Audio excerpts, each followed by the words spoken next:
the Judiciary Subcommittee on the Constitution, Civil Rights, and Civil Liberties will come to order. Without objection, the chair is authorized to declare recesses of the subcommittee at any time. I welcome everyone to today's hearing on voter suppression and continuing threats to democracy. Before we continue, I'd like to remind all members that we have established an email address that we previously shared and distribution list dedicated to circulating exhibits, motions, or other written materials that members want to offer as part of our hearing today.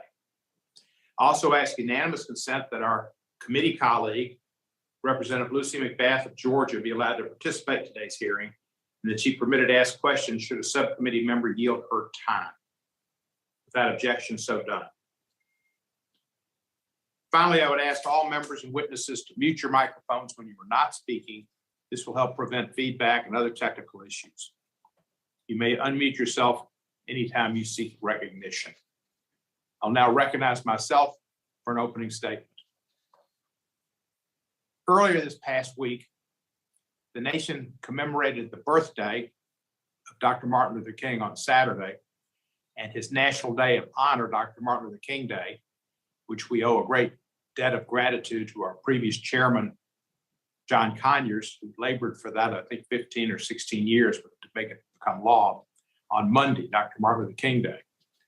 And it was right as a country that we do that. And it was right of John Conyers to initiate the idea and to continue persistently and doggedly to make sure it happened.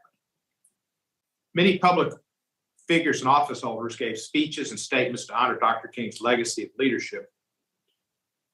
And some of them went further to talk about what his leadership was about, to ensure civil rights for all Americans, to make us a better nation.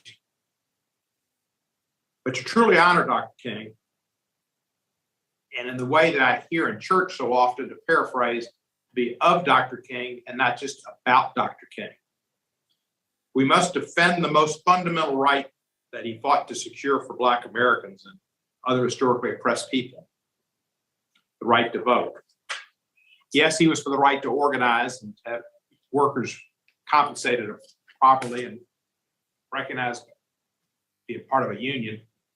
And he was for health care as a basic civil right, and for peace, and for equitable treatment of all people. But the right to vote was the fundamental linchpin upon which it all rested.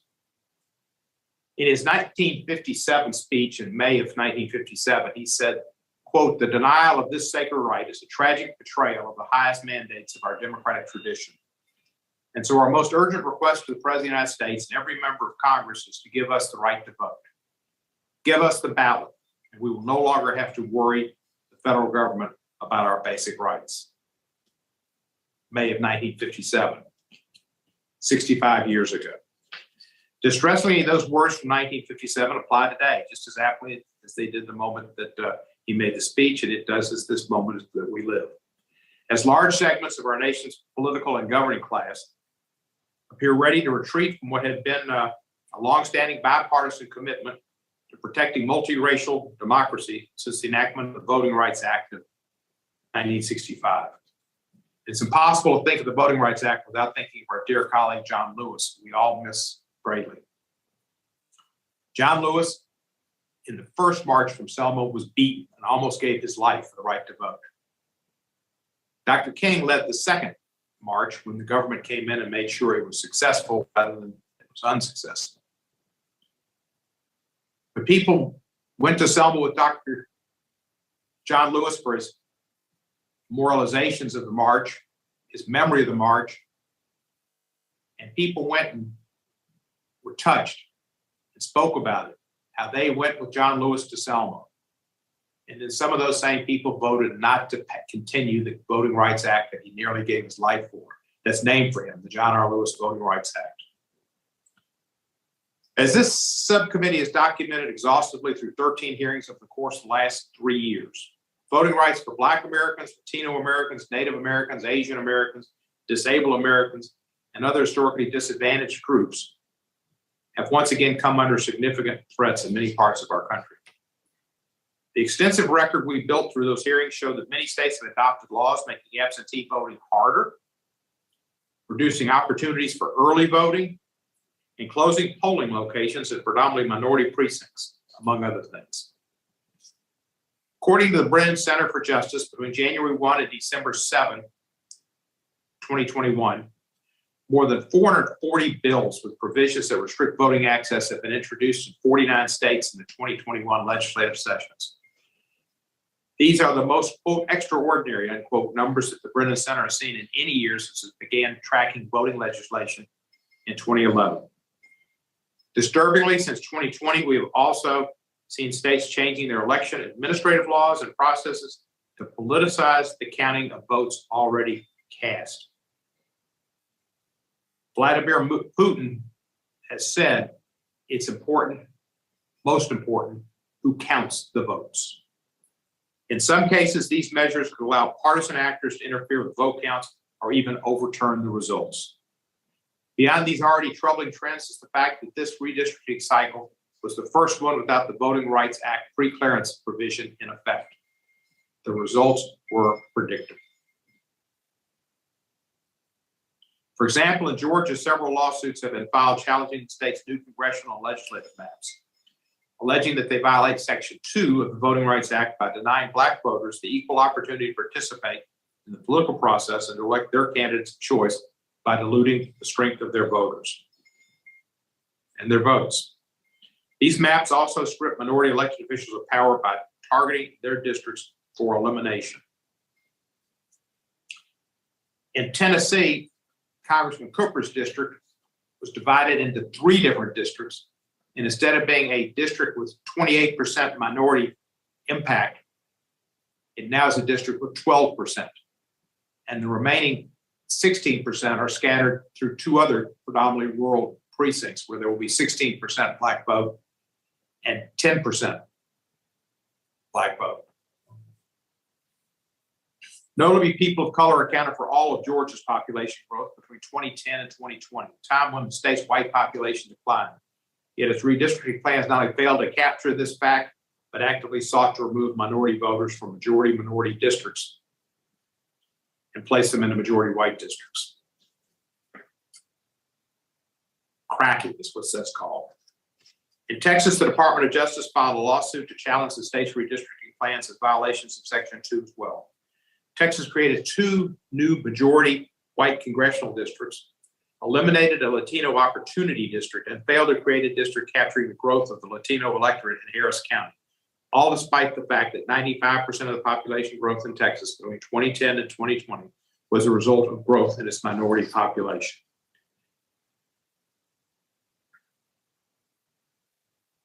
We will hear from our witnesses today about many other examples of how states, besides Georgia, Texas, and Tennessee, have manipulated district lines for federal, state, and local offices to deny voters of color equal opportunity to participate in the political process and elect the candidates of their choice.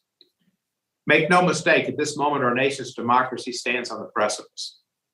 We can talk all we want about the founding fathers, but they're turning over. We find ourselves in this position not only because of a procedural anachronism in the Senate, but because one of the 2 major political parties has chosen to reverse its historic support for strong voter rights protection. It's instead chosen voter suppression as a political strategy.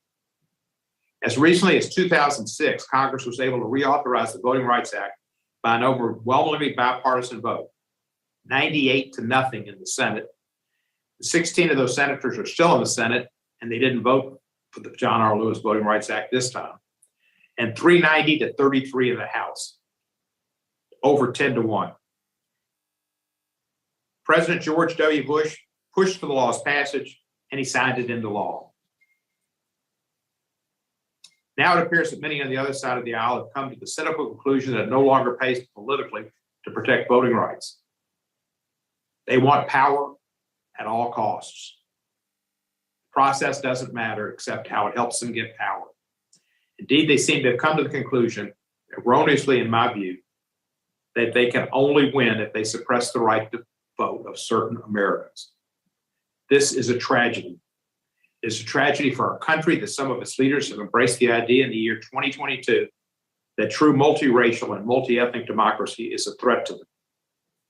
It is indeed, as Dr. King put it 2 generations ago, a tragic betrayal of the highest mandate of our democratic tradition.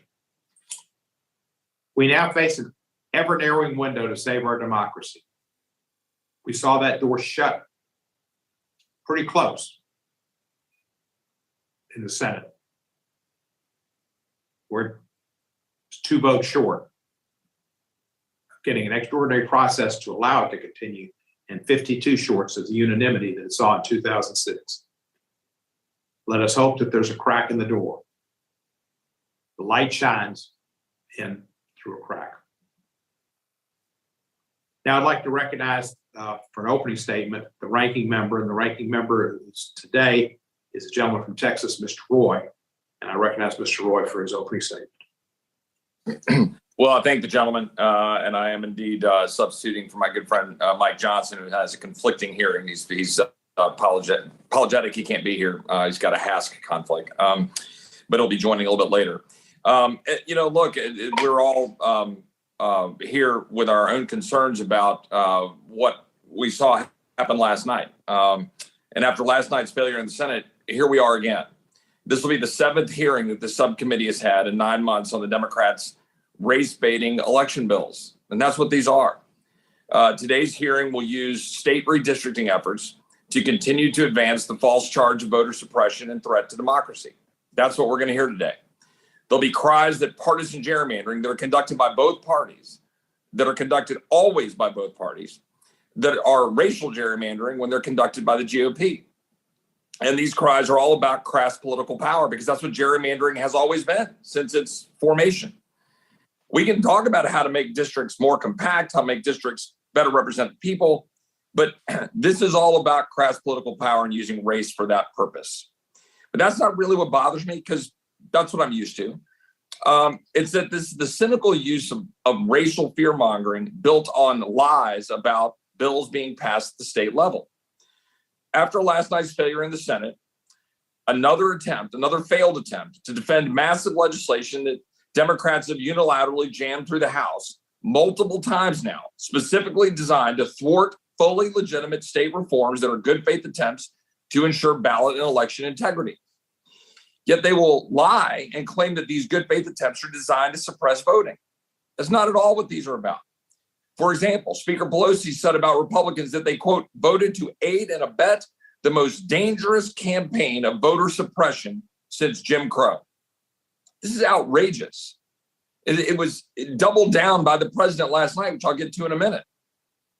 This is a purposeful misinformation campaign by my Democrat colleagues and by a Democrat in the administration to lie and suggest that opposing the following is voter suppression: requiring voter identification, ballot harvesting, a practice that risks third parties having undue influence or control on a person's voter ballot, limiting mail-in ballots to requested ballots and requiring IDs to use them, not having perhaps all-night ballot drop options. That was the charge in Houston in a hearing I was in down in the Texas legislature.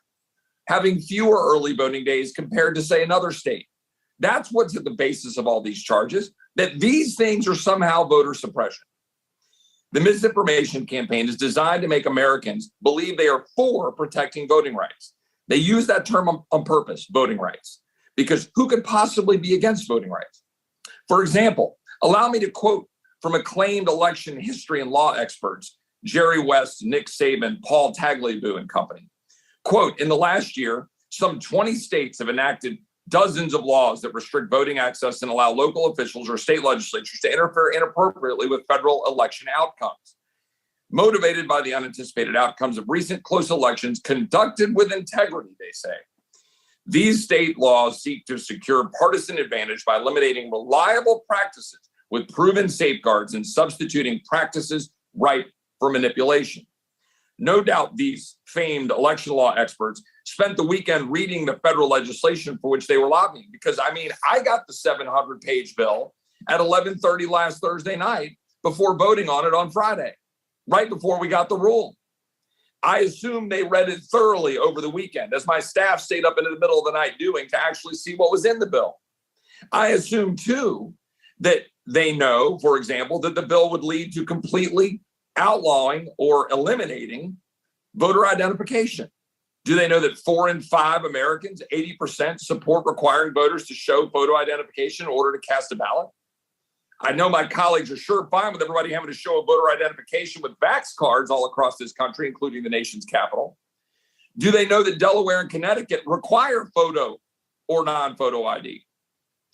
And more, I'm certain that they have studied the intricacies of Texas law before disparaging it. I'm sure they spent time looking at that.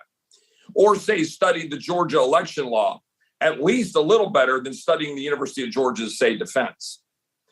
Do they know that Georgia has 17 days of early voting?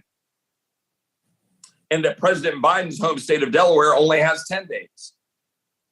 Are we looking at Delaware? This puts Delaware on par with Texas, which notably still has more than Maryland, 8 days, Jersey, 9 days, New York, 9 days, and Connecticut, 0 days. 0 days in that bastion of wingnuttery, Connecticut. Georgia has no excuse absentee voting. Joe Biden's home state of Delaware requires an excuse for absentee voting. Now, look, I'm fine with Delaware having that option. It's actually a reasonable debate. But does that make Delaware the target of this committee's wrath? You don't hear them complaining about Delaware. You don't see the Biden administration bringing Delaware to court. You don't see the Biden-Garland Department of Justice suing Maryland for their district maps, in which Maryland Governor Larry Hogan called it the nation's most gerrymandered map after the state's legislature decided to override his veto. Why are they doing this? Because they have to claim voting rights are being violated to try to save themselves politically. Because they know their radical leftist agenda, in which crime is skyrocketing, opioids are flooding into our country, cartels are empowered, China's on the advance, vaccine mandates are crippling jobs, kids, and businesses, Russia is potentially invading Ukraine. All of that is being rejected by the American people. The truth is that it is easier today for Americans to vote than ever before in our nation's history. Yet Democrats try to destroy the Senate filibuster on a partisan basis to do the following: totally prohibit the use of voter identification, require states to allow felons to vote, create permanent paper ballot requirements, make political doxing targets of donors to private organizations, use taxpayer dollars for political campaigns, and I could go on and on. My Democratic colleagues are not interested in debating any of their failed policies destroying freedom and the lives and livelihoods of Americans, but rather to sow fear. President Biden said just yesterday, and I quote, "I'm not saying it's going to be legit. The increase in the prospect of being illegitimate is in direct proportion to us not being able to get those reforms passed." Further, quote, "It all depends on whether or not we are able to make the case to the American people that this is being set up to try to alter the outcome of the election." Senator Schumer knew he wouldn't pass this bill. This purpose is not the legislation. The purpose is to delegitimize elections ahead of the game and to intentionally divide the country. They spent 4 years on Russian collusion. Now they're setting up the narrative for 2022 to use race baiting to create a toxic environment of distrust to delegitimize a possible GOP majority. And we should be better than that. I yield back. Thank you, Mr. Roy. I'm sorry I didn't catch all of your remarks because I was riveted to the picture over your head. Is that Ben Hogan?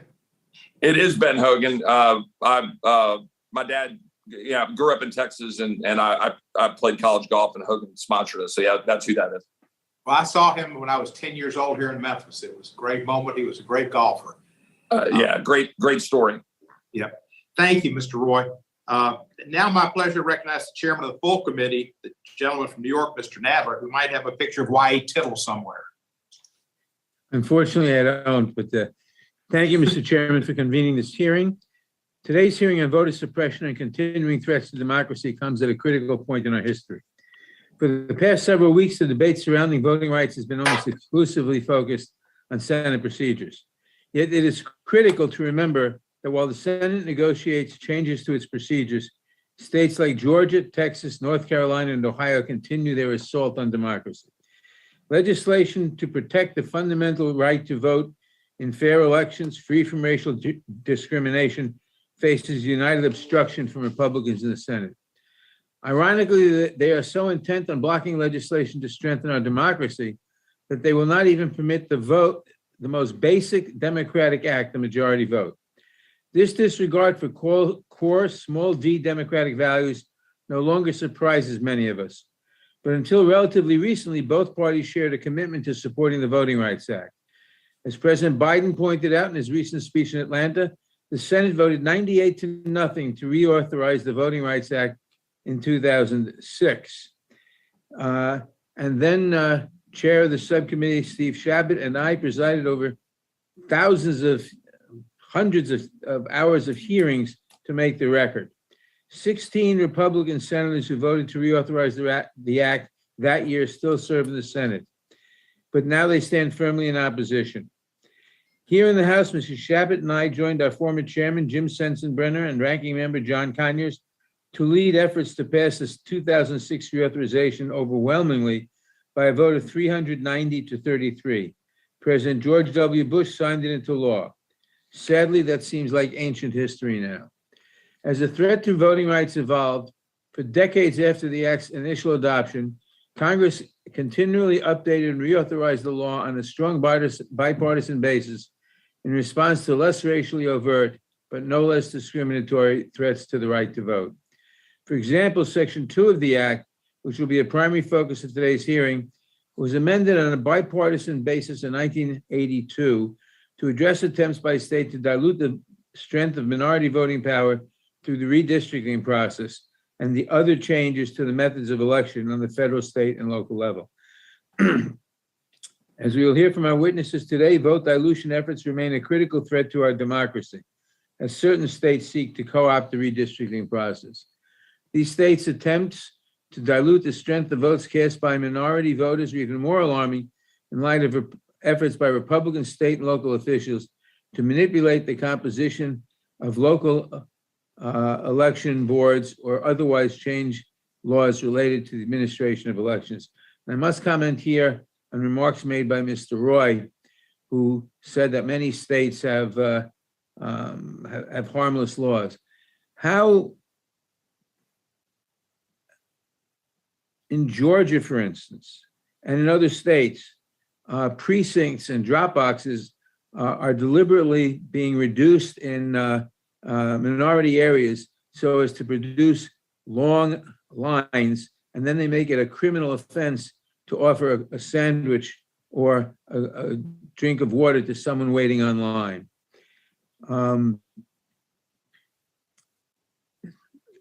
Gerrymandering is justified as political rather than racial gerrymandering. And yet we see, as Chairman Cohen noted, the racial motivation and the racial impact of these gerrymandering. The potential cumulative result of these various changes to voting procedures and district lines, if they remain in place, is a serious reduction in minority voting strength and reduction in Black, Latino, and other minorities' representation and participation in government at every level. An elected government that does not accurately reflect the participation of American voters, all American voters, regardless of race, is no true democracy. In response to these efforts, Congress must do once again what it has done repeatedly on a bipartisan basis for decades since 1965, update and strengthen the Voting Rights Act to ensure that all Americans can continue to vote and participate in our democracy. Yet this time, we have been met with total obstruction. The problem is not one senator from West Virginia. The problem is a political party, the Republican Party, that has given in to cynicism and adopted the worst arguments of those who opposed the passage of the act in 1965, all to gain some marginal political advantage. Michael Carvin, representing the Arizona Republican Party in the Supreme Court, gave away the game when he boldly admitted this position in open court. In response to a question from Justice Amy Coney Barrett about why his party had an interest in defending strict voting restrictions that were alleged to violate Section 2, he commented that eliminating them, quote, puts us at a competitive disadvantage relative to Democrats. Politics is a zero-sum game, and every extra vote they get through an arguably unlawful interpretation of Section 2 hurts us, unquote. He wants to weaken voting rights because it will help him win. It's that simple. If we are to remain a true democracy, we must resist attempts to poison our election machinery with partisan interests that disenfranchise minority voters. And we must stop attempts by states to deny or dilute the votes of Americans because of their ethnicity or skin color. Our Constitution and our values command no less. I look forward to hearing from our witnesses, and I yield back the balance of my time. Thank you, Mr. Chair. And I will remind everybody that we're taking votes now. So if you're not in DC, at the Capitol, you might want to make sure you've cast your proxy vote. Now, it's not my pleasure. Mr. Jordan's not going to give an opening statement. So we'll go to our witnesses now. We welcome our witnesses on both panels and thank them for participating in today's hearing. I will now introduce each of our witnesses, and after each introduction, we'll recognize that witness for his or her oral testimony. Each of your written statements will be entered into the record in its entirety, and I ask you to summarize your testimony in 5 minutes. To help you stay within that 5 minutes, there's a timer in the Zoom view that should be visible on your screen. Not visible on my screen, but hopefully it's visible on your screen. Before proceeding, and maybe it could be visible on my screen. How do we do this? I don't know. More background filters. Too complex for me. Before proceeding with testimony, I would like to remind all of our witnesses you have a legal obligation to provide truthful testimony and answers to this subcommittee. Any false statement may subject you to prosecution under Section 1001, Title 18 of the United States Code. Our first witness is Mr. Wade Henderson. Mr. Henderson has been with this committee as a witness and as a gentleman fighting for civil rights through my entire career in the Congress and for many years before that. He's a champion. He's the interim president and CEO of the Leadership Conference for Civil and Human Rights, having previously led that organization for more than 20 years. The Leadership Conference coalition of more than 200 civil and human rights organizations. He's a graduate of Howard University and the Rutgers University School of Law. Mr. Henderson, you are recognized for 5 minutes, sir. Good morning, Chairman Cohen, Ranking Member Roy, Full Committee Chairman Nadler, and members of the subcommittee. Thank you for the opportunity to testify on the most pressing issue of our time, the freedom to vote. This morning, we find ourselves in an extraordinary moment. Last night, the Senate delivered a devastating 1-2 punch to our democracy. First, the cloture motion to end debate, which required a 60-vote majority, failed to bring to a final vote the Freedom to Vote John R. Lewis Act. Then, an attempt at filibuster reform to ensure the eventual passage of the bill was defeated. Now, every senator had a choice to make, whether to save our democracy or surrender it. In a deeply disappointing outcome, the Senate voted to surrender. Members surrendered our democracy to state and local legislators across the country who would take us back to a world which we call Jim Crow 2.0, a world of exclusion, control, and inequality. Members surrendered to those who stoked their partisan base with vicious rage and incited violence against this very body. And they surrendered it to those who wrongly challenged election outcomes and threatened election officials and their families. If ever there were a moment in history that we needed our leaders to unite to preserve our most fundamental principle of participatory democracy, this was it. And by leaders, I mean all senators from both parties. We not only called upon Democratic senators to defend our democracy, we called upon Republicans too.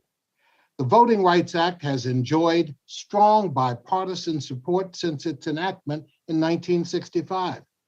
This includes overwhelming votes in Congress for the reauthorizations that were signed into law by Republican presidents 4 times. 16 current Republican senators voted for the Voting Rights Act in 2006.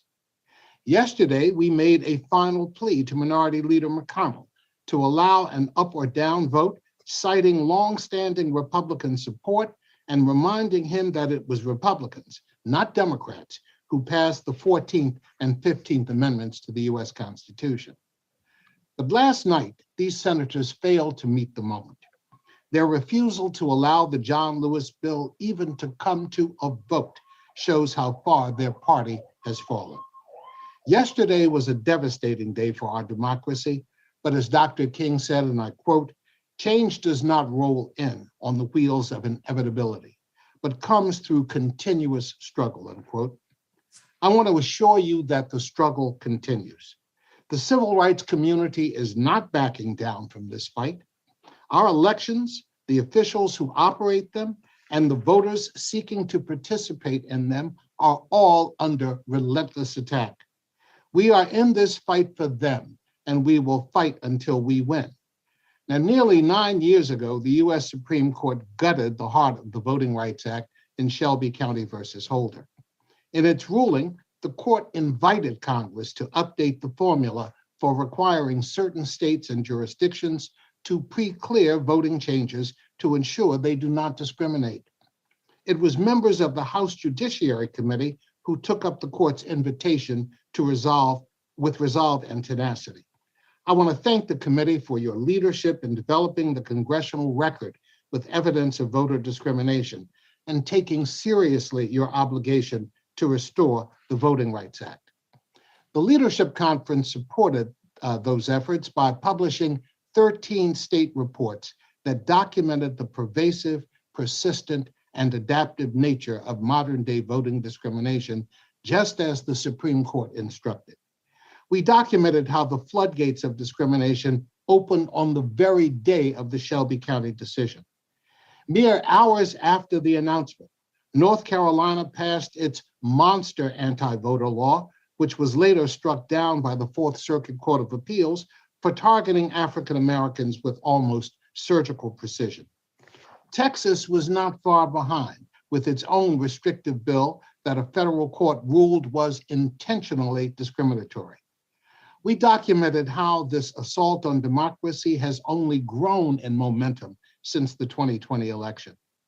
The big lie fabricated by Donald Trump is fueling the actions of state lawmakers who are using the absence of federal voting protections to pass one restrictive voting law after another. A classic example is Arizona, which last year drastically limited voting by mail, the voting method of choice for 80% of Arizonans, combined with record-breaking changes or closures of polling places. Arizonans now have fewer opportunities to vote.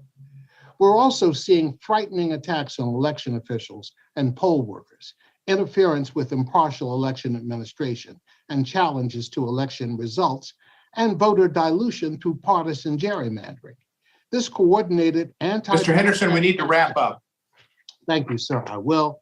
And we lost the battle last night, but as our heroes did before us, we will fight on until victory is won, because we have no other choice. Our democracy demands it, and thank you for this opportunity. Thank you, Mr. Henderson. I can't help but continue to think about Ben Hogan at a time when Charlie Sifford wasn't even allowed to play on the tour. And of course, Charlie Sifford was relegated to backseat tournaments until he won the Hartford Open in what was referred to as the wing nuttery state of Connecticut in 1967. Great man, Charlie Sifford. I'd like to recognize our next witness, Ms. Sherilyn Eiffel. Ms. Eiffel is the president and director counsel of the NAACP Legal Defense and Education Fund, a position she's held since 2013. In that role, she's led the LDF and increased its visibility and engagement, litigating cutting edge and urgent civil rights issues and elevating the organization's decades-long leadership fighting voter suppression, inequity in education, and racial discrimination in the criminal justice system. She first joined the Legal Defense Fund in 1988, and litigated voting rights cases for 5 years before leaving to teach constitutional law and civil procedure for the next 20 years at the University of Maryland School of Law.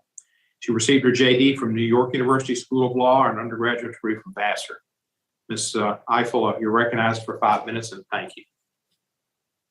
Good morning, Chairman Cohen, Vice Chairman Ross, Ranking Member Johnson, and members of the subcommittee. My name is Sherilyn Eiffel, and I'm the President and Director Counsel of the NAACP Legal Defense and Educational Fund, or LDF.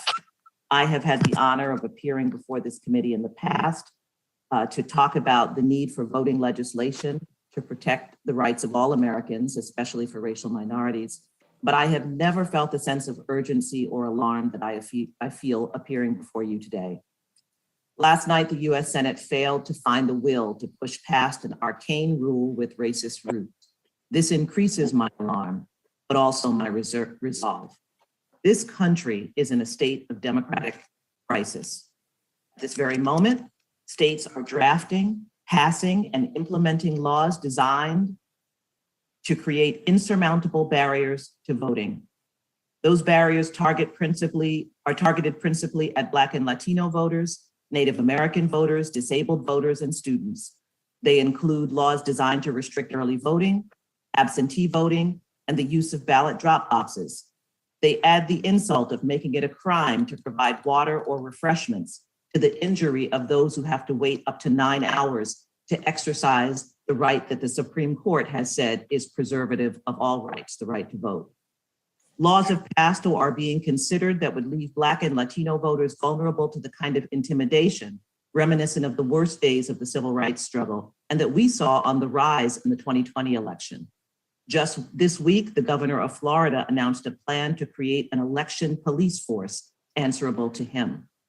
Even more alarmingly, states have passed laws that give partisan legislators control over the outcome of elections, no matter the votes cast. Election officials, from secretaries of state to vote counters, have experienced a sharp rise in threats to their lives and to their families. Scores of expert nonpartisan election officials have resigned from office rather than continue exposing their families to danger. This will be catastrophic for elections. Since last spring, LDF has sued Florida, Georgia, and Texas to reverse voter suppression laws targeted at our communities. These lawsuits have survived multiple attempts to prevent our clients from seeing their day in court, showing the seriousness of our claims. And we are suing Alabama and South Carolina for drawing congressional districts or state legislative maps that undercut Black voters' chance to elect candidates who will speak to their urgent concerns in the halls of power. Alabama's congressional map is akin to one person, half a vote for that state's long-suffering Black community. But we cannot litigate our way past this threat. Others like Black Voters Matter, the NAACP, the League of Women Voters are organizing, mobilizing, and registering voters on the ground. But we cannot organize our way past this threat. In the past, it was Congress, through the Voting Rights Act, that ensured we had strong tools. Then the Supreme Court weakened those tools, first in the Shelby County versus Holder case, and then just this past summer in the Brnovich case. And this is why Congress must act. Do not be fooled by those who call voting legislation a federal takeover of state elections. That's what Southern segregationists said about mandatory school desegregation as part of massive resistance. Tell them that their problem is not with the Congress or with the Democrats, but with the Constitution itself. Tell them that Article 1, Section 4 of the Constitution gives Congress the power to make laws that control the time, place, and manner of federal elections. Tell them that Section 5 of the 14th Amendment and Section 2 of the 15th Amendment expressly empower Congress to enforce the guarantees of equality in voting. You have the authority and the responsibility. And that constitutional power must outweigh allegiance to any congressional rule, particularly a rule that has been most often used to thwart civil rights. There's no more time to wait. Early voting for the Texas primary starts in just 25 days, and Black and brown voters will be heading to the polls with a shredded shield, facing new restrictive laws without desperately needed federal protections. Added to this, we're more than halfway through the first redistricting process in 6 decades without the full protections of the Voting Rights Act. States like Texas and Alabama have seen population growth driven almost entirely by people of color, but have already drawn maps that fail to increase representation for those people or even set it back. And not just at the congressional level, but judicial districting, school board districting, and county commissions. One expert's blunt assessment of this redistricting cycle: people of color are getting shellacked. Black and brown Americans face the greatest assault on our voting rights in decades. And only Congress can help now by passing the Freedom to Vote John R. Lewis Voting Rights Act. As civil rights groups, we will not stop pushing for passage of the legislation. Historians seeking to explain the next century of American life will look back at this very moment and ask the question: did we act when we had the chance, or did we squander our last best hope to protect the freedom to vote and save our democracy? Thank you, Mr. Chairman, for the opportunity to be here. Thank you, Ms. Eichel, and thank you for your important work. Our next witness is Damon Hewitt. He is the president and executive director of the Lawyers Committee for Civil Rights under law. He has over 20 years of civil rights litigation and policy experience, developed over numerous positions that he's held in various organizations in the nonprofit, philanthropic, and public sectors. He spent more than a decade as counsel in NAACP Legal Defense Education Fund and is an author of numerous law review articles and book, The School to Prison Pipeline, Structuring Legal Reform. Mr. Hewitt received his JD from the University of Pennsylvania Law School and his BA from Louisiana State University. Mr. Hewitt, you're recognized for 5 minutes. Thank you, Chair Cohen, Vice Chair Ross, Ranking Member Johnson, Mr. Roy, and members of this subcommittee on the Constitution, Civil Rights, and Civil Liberties. My name is Damon Hewitt, and I am President and Executive Director of the Lawyers Committee for Civil Rights Under Law. I appreciate the chance to testify before you today about the serious and ongoing threat that voter suppression and election subversion pose to Black voters, brown voters, and ultimately our entire democracy.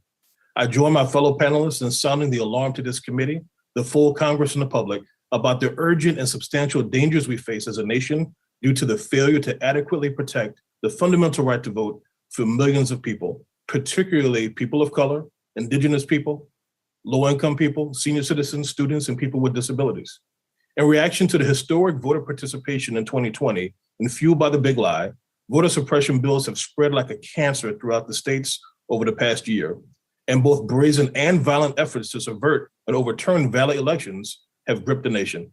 At the Lawyers Committee, we've seen these efforts up close. We've litigated more voter rights cases in the past decade than even the U.S. Department of Justice, including pending cases in states like Georgia and Texas on voter suppression, and redistricting cases in those states, and also Illinois, where we actually sued Mr. Roy and challenged Democrats for their erosion of the voting strength of a Black community in East St. Louis. We also hear directly from voters through our convening role in the Election Protection Coalition, the nation's largest and longest running nonpartisan voter protection effort. During the 2020 election season, we mobilized tens of thousands of volunteer attorneys and directly assisted over 250,000 voters through the 866 Our Vote voter protection hotline as they cast their ballots through the global pandemic. We also represent U.S. Capitol police officers in the civil rights lawsuit against the perpetrators and co-conspirators responsible for the violent January 6th Capitol insurrection. The voter suppression efforts and the violence we saw on January 6th actually share a common thread.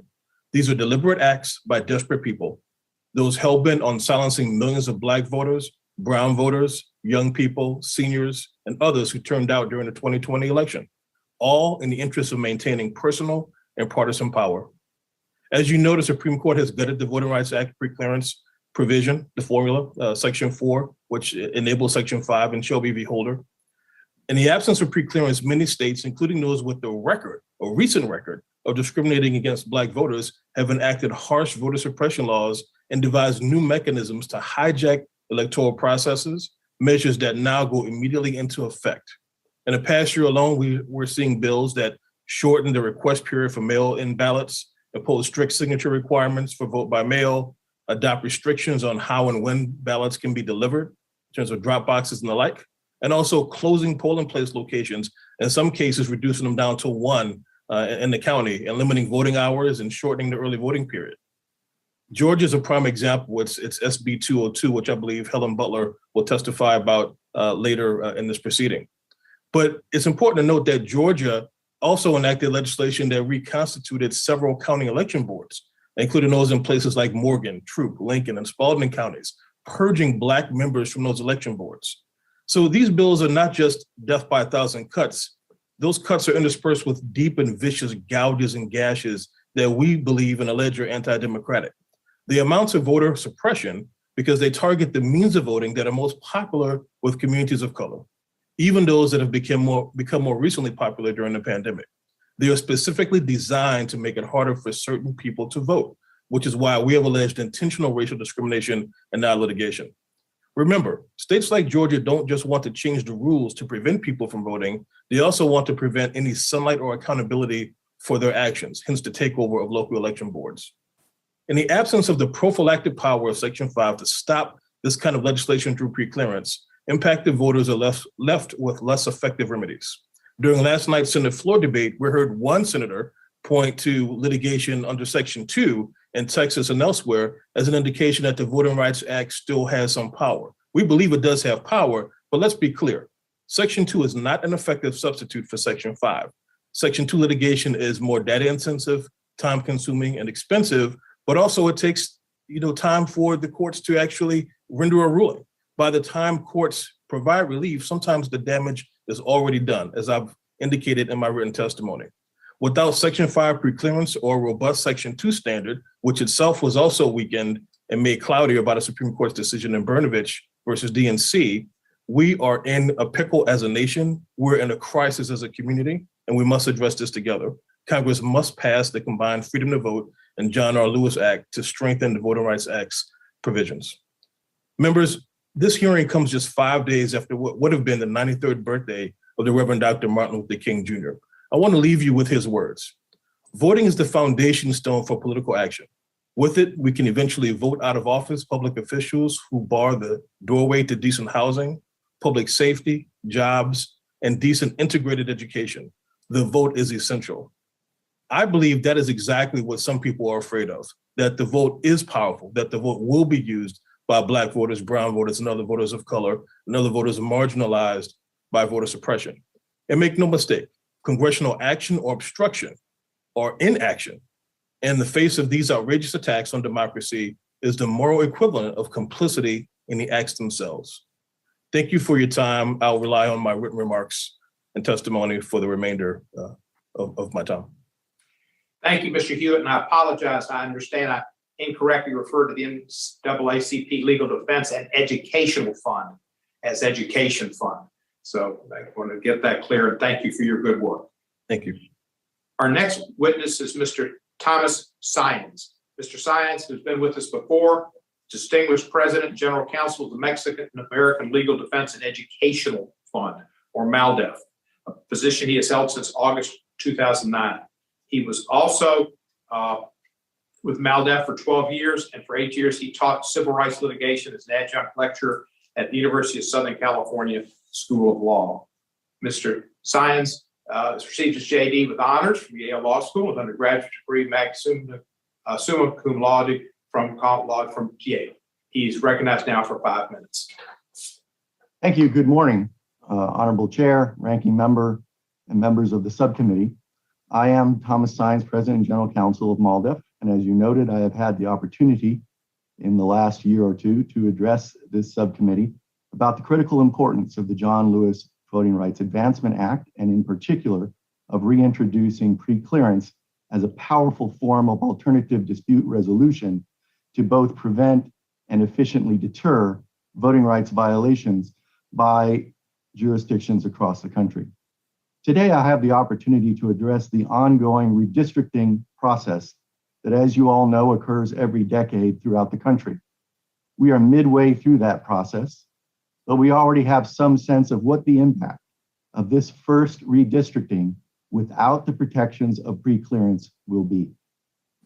For the Latino community that has shown substantial growth over the past several decades, every redistricting process since at least 1981 has presented the opportunity warranted by the growth of the Latino population to elect new officials who are responsive and selected by the Latino community.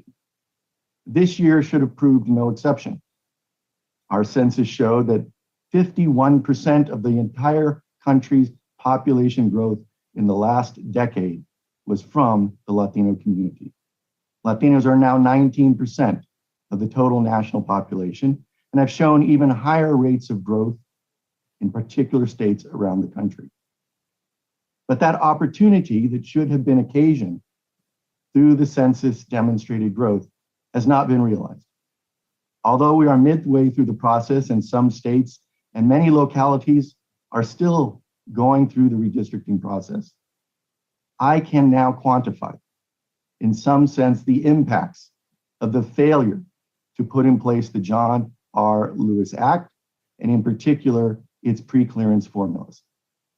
MALDEF is in litigation against 3 states, Texas, Illinois, and as of yesterday, Washington, about their statewide redistricting processes. I choose these 3 states not just because we're litigating against them, but because they demonstrate the lie about the assertion that somehow the Voting Rights Act is a partisan tool used only against Republicans. In Illinois, the process we challenged was entirely in the hands of Democrats. In Texas, yes, it was entirely in the hands of Republicans. In Washington state, notably, it was a redistricting commission rather than a partisan legislature that drew the lines that we now challenge.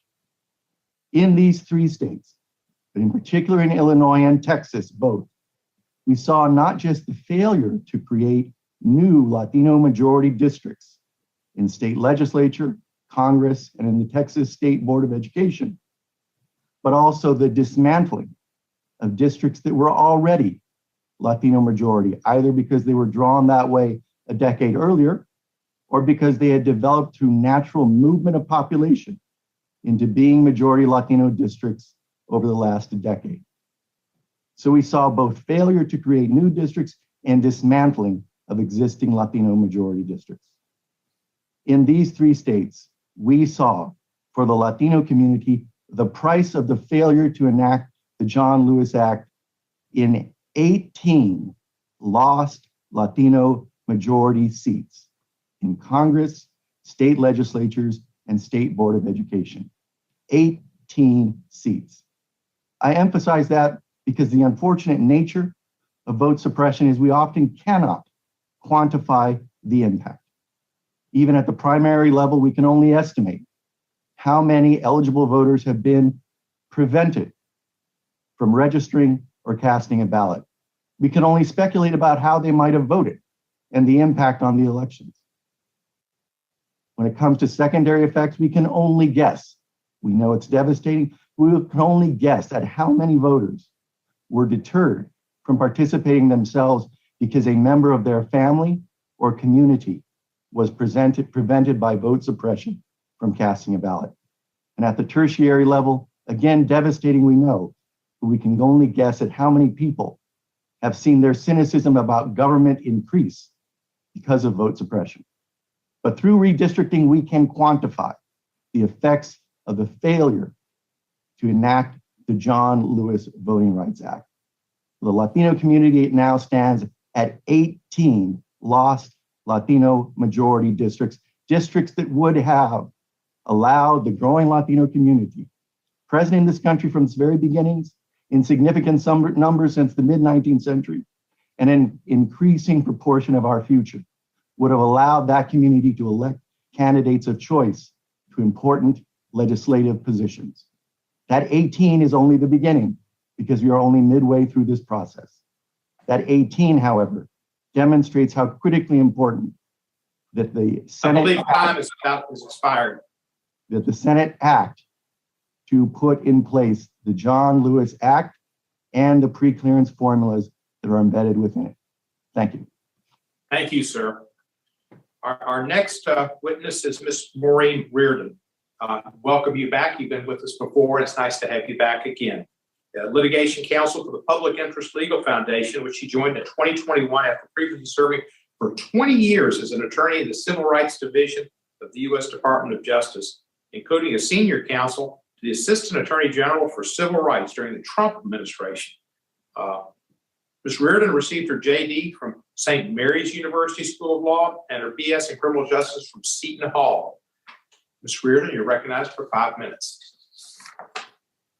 Good morning, Mr. Chairman, members of the subcommittee, and ranking members. Thank you for your invitation to testify today. For over 20 years, I served in the Civil Rights Division of the Department of Justice. 18 of those years were spent as a voting section attorney and senior counsel. From August of 2000 until the Supreme Court's decision in Shelby County versus Holder, my sole responsibility was to review changes in voting that were submitted for Section 5 preclearance.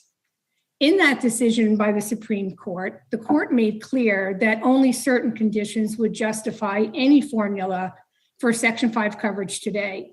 And among the touchstones listed by the court are blatant discriminatory evasions of federal decrees, a lack of minority office holding, tests and devices to vote, and voting discrimination that is both flagrant and rampant. Simply put, such discrimination does not, in my opinion, exist today. As the Supreme Court stated, federal intrusion into the powers that are reserved to the states must relate to empirical evidence, and triggers, such as many of those contained in these bills that are built around political and partisan goals, will never withstand constitutional scrutiny. I come from a unique perspective because I did spend 20 years enforcing the Voting Rights Act. And unfortunately, I have learned some discouraging truths. The section to which the John R. Lewis voting rights bill would give power to is the voting section in the DOJ. I have to tell you that that voting section is full of ideological, partisan bureaucrats. Employees display an open hostility to anyone who does not hold their leftist beliefs. The Inspector General's report that I've attached to my written testimony provides many instances of bad behavior. They have a disdain for the equal application of civil rights to all Americans. And furthermore, there is an accepted belief that certain states should be targeted by the department in their voting rights enforcement. I have actually witnessed signs on attorneys' doors that state, "Mess with Texas." And after the Shelby County decision extinguished the Section 5 enforcement abilities, the company line within the section was the following: if we could just get a case of intentional discrimination by the state of Texas, we can request Section 3C coverage, and that'll be enough work to keep everybody busy. The section has a long list of abuses by its lawyers for improper collaboration in reviewing Section 5 submissions. If you want to know how Georgia was targeted, one might look at the case of Johnson versus Miller. I've attached the opinion to my written testimony, and I encourage everyone to read it. Here, the court sanctioned voting section attorneys in the amount of $594,000 for their egregious behavior in collusion with an attorney from the ACLU. The department had twice refused to pre-clear a redistricting plan by the state of Georgia for congressional offices. After twice refusing to pre-clear that plan, they demanded that Georgia submit a plan containing minority representation that was far in excess of what is legally required or permissible. On the third attempt to get pre-clearance, the state of Georgia caved and actually accepted and put forward a plan that had been submitted by an ACLU attorney and recommended by the department. Unfortunately for the state of Georgia, years later, the federal court found that the plan violated the 14th Amendment, and it was drawn because it was drawn for race reasons only. Essentially, the state of Georgia was denied pre-clearance of its plan until it was browbeaten by the Department of Justice to accept a plan that clearly violated the 14th Amendment. There are permanent provisions of the Voting Rights Act, such as Section 2, that prohibit discrimination and provide the DOJ with the ability to challenge election procedures. It is noting that until this year, they've only brought 4 Section 2 violations since the Shelby decision. Lastly, these bills ban state photo IDs, despite overwhelming support from a clear majority of Americans.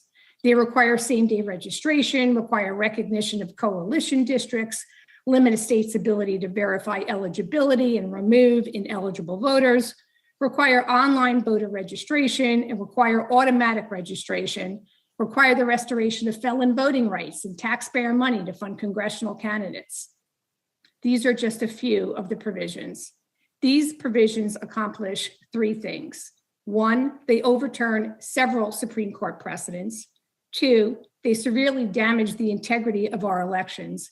And finally, they impose unconstitutional mandates on the states.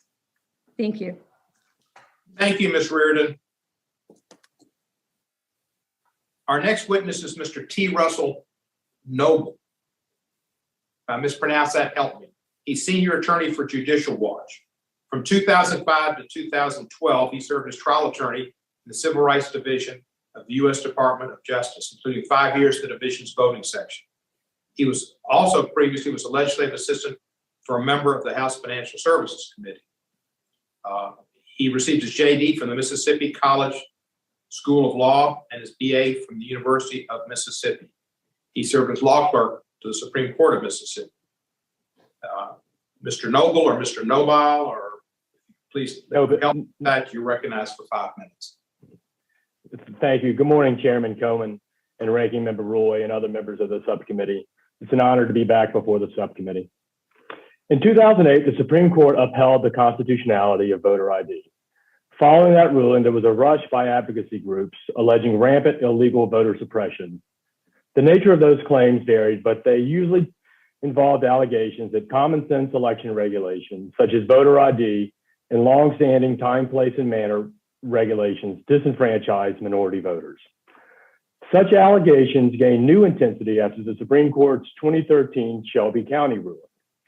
Following that, many advocates revised their approach, claiming that alleged voter suppression could only be stopped if Congress would pass new legislation that abandons 233 years of constitutional tradition and have the federal government, rather than the states, assume control over elections nationwide.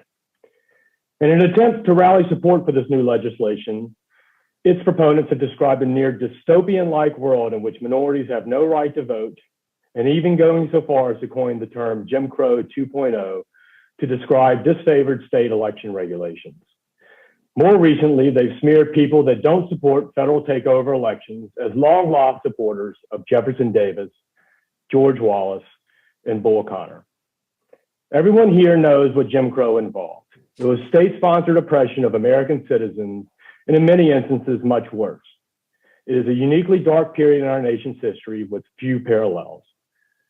For that reason, it's mystifying that some allegedly serious advocates would smear reasonable common sense election regulations as Jim Crow 2.0. Such glib comments suggest the speaker neither understands Jim Crow nor election regulations. Jim Crow is not a brand, it's not a software update. It's a dark period in our history that is being invoked right now to inflame passions and to create fear in minority communities.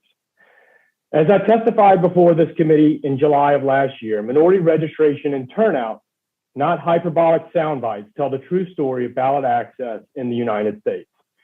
Recent data shows that racial disparities in voting have been dramatically reduced, in many cases eliminated. This progress is something we should be proud of, yet proponents of federalizing elections rarely mention it. The fact is that the minority participation during the 2020 elections was exponentially higher nationwide than it was during the actual Jim Crow period in 1965. For example, take Tennessee, Chairman Cohen's home state. Black registration and turnout in Tennessee in 2020 exceeded that for whites. That's hardly Jim Crow. The same is true just downriver in Mississippi. Previously, Jim Crow Mississippi had an astonishingly low 64% registration rate for Blacks. Ballot access has actually improved over the last 15 years despite relentless voter suppression claims. Minority registration and turnout has increased and racial disparities have decreased. The reality is that it's simply impossible for anyone to reconcile current claims of large-scale voter suppression with ballot access statistics. Moreover, despite the near ceaseless claims of voter suppression over this time period, there's woefully inadequate popular support in favor of a federal takeover of elections. Indeed, it's hard to find alleged support for federalizing elections to be overseen by a federal agency akin to the CDC, the IRS, the Postal Service, or even the DOJ. The improvements in ballot access statistics over the last 15 years occurred even while numerous states implemented allegedly suppressive voter ID policies.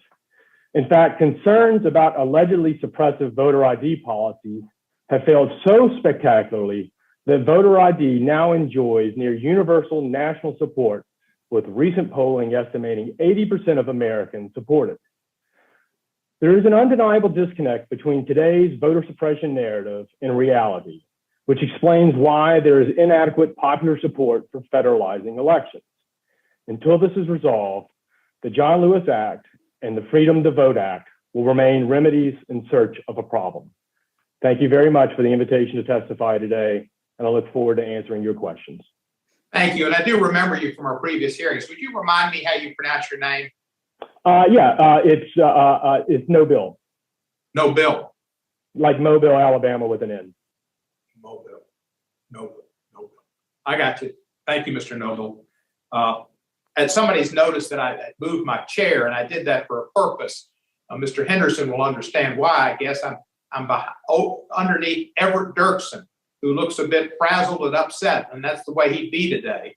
Senator Dirksen, who led the cloture fight in 1964 to pass the Civil Rights Bill, first time a cloture vote had ever succeeded on a Civil Rights Act. He was a Republican and a Republican minority leader, And he was a sponsor, the prime sponsor of the 1965 voting rights law that passed, as did the Civil Rights Bill, with more Republican percentage votes than Democratic votes. The only no votes on those bills were the Southerners who resisted change forever. But Everett Dirksen, a great senator back in the day when Republicans were true to their original founding and had always been for civil rights. Now I'd like to recognize Mr. Derek Johnson. He's the president and CEO of the NAACP, a position he has held since October of 2017. He previously served as vice chairman of the NAACP National Board of Directors and as president of the NAACP Mississippi State Conference. Mr. Johnson received his JD from South Texas College of Law, his undergraduate school degree from Tougaloo College in Jackson, Mississippi, which I believe was also the, I think Benny Thompson might have gone there, but I know Little Anderson did, a man I know in Memphis who just passed away, a fine lawyer. Mr. Johnson, you're recognized for 5 minutes.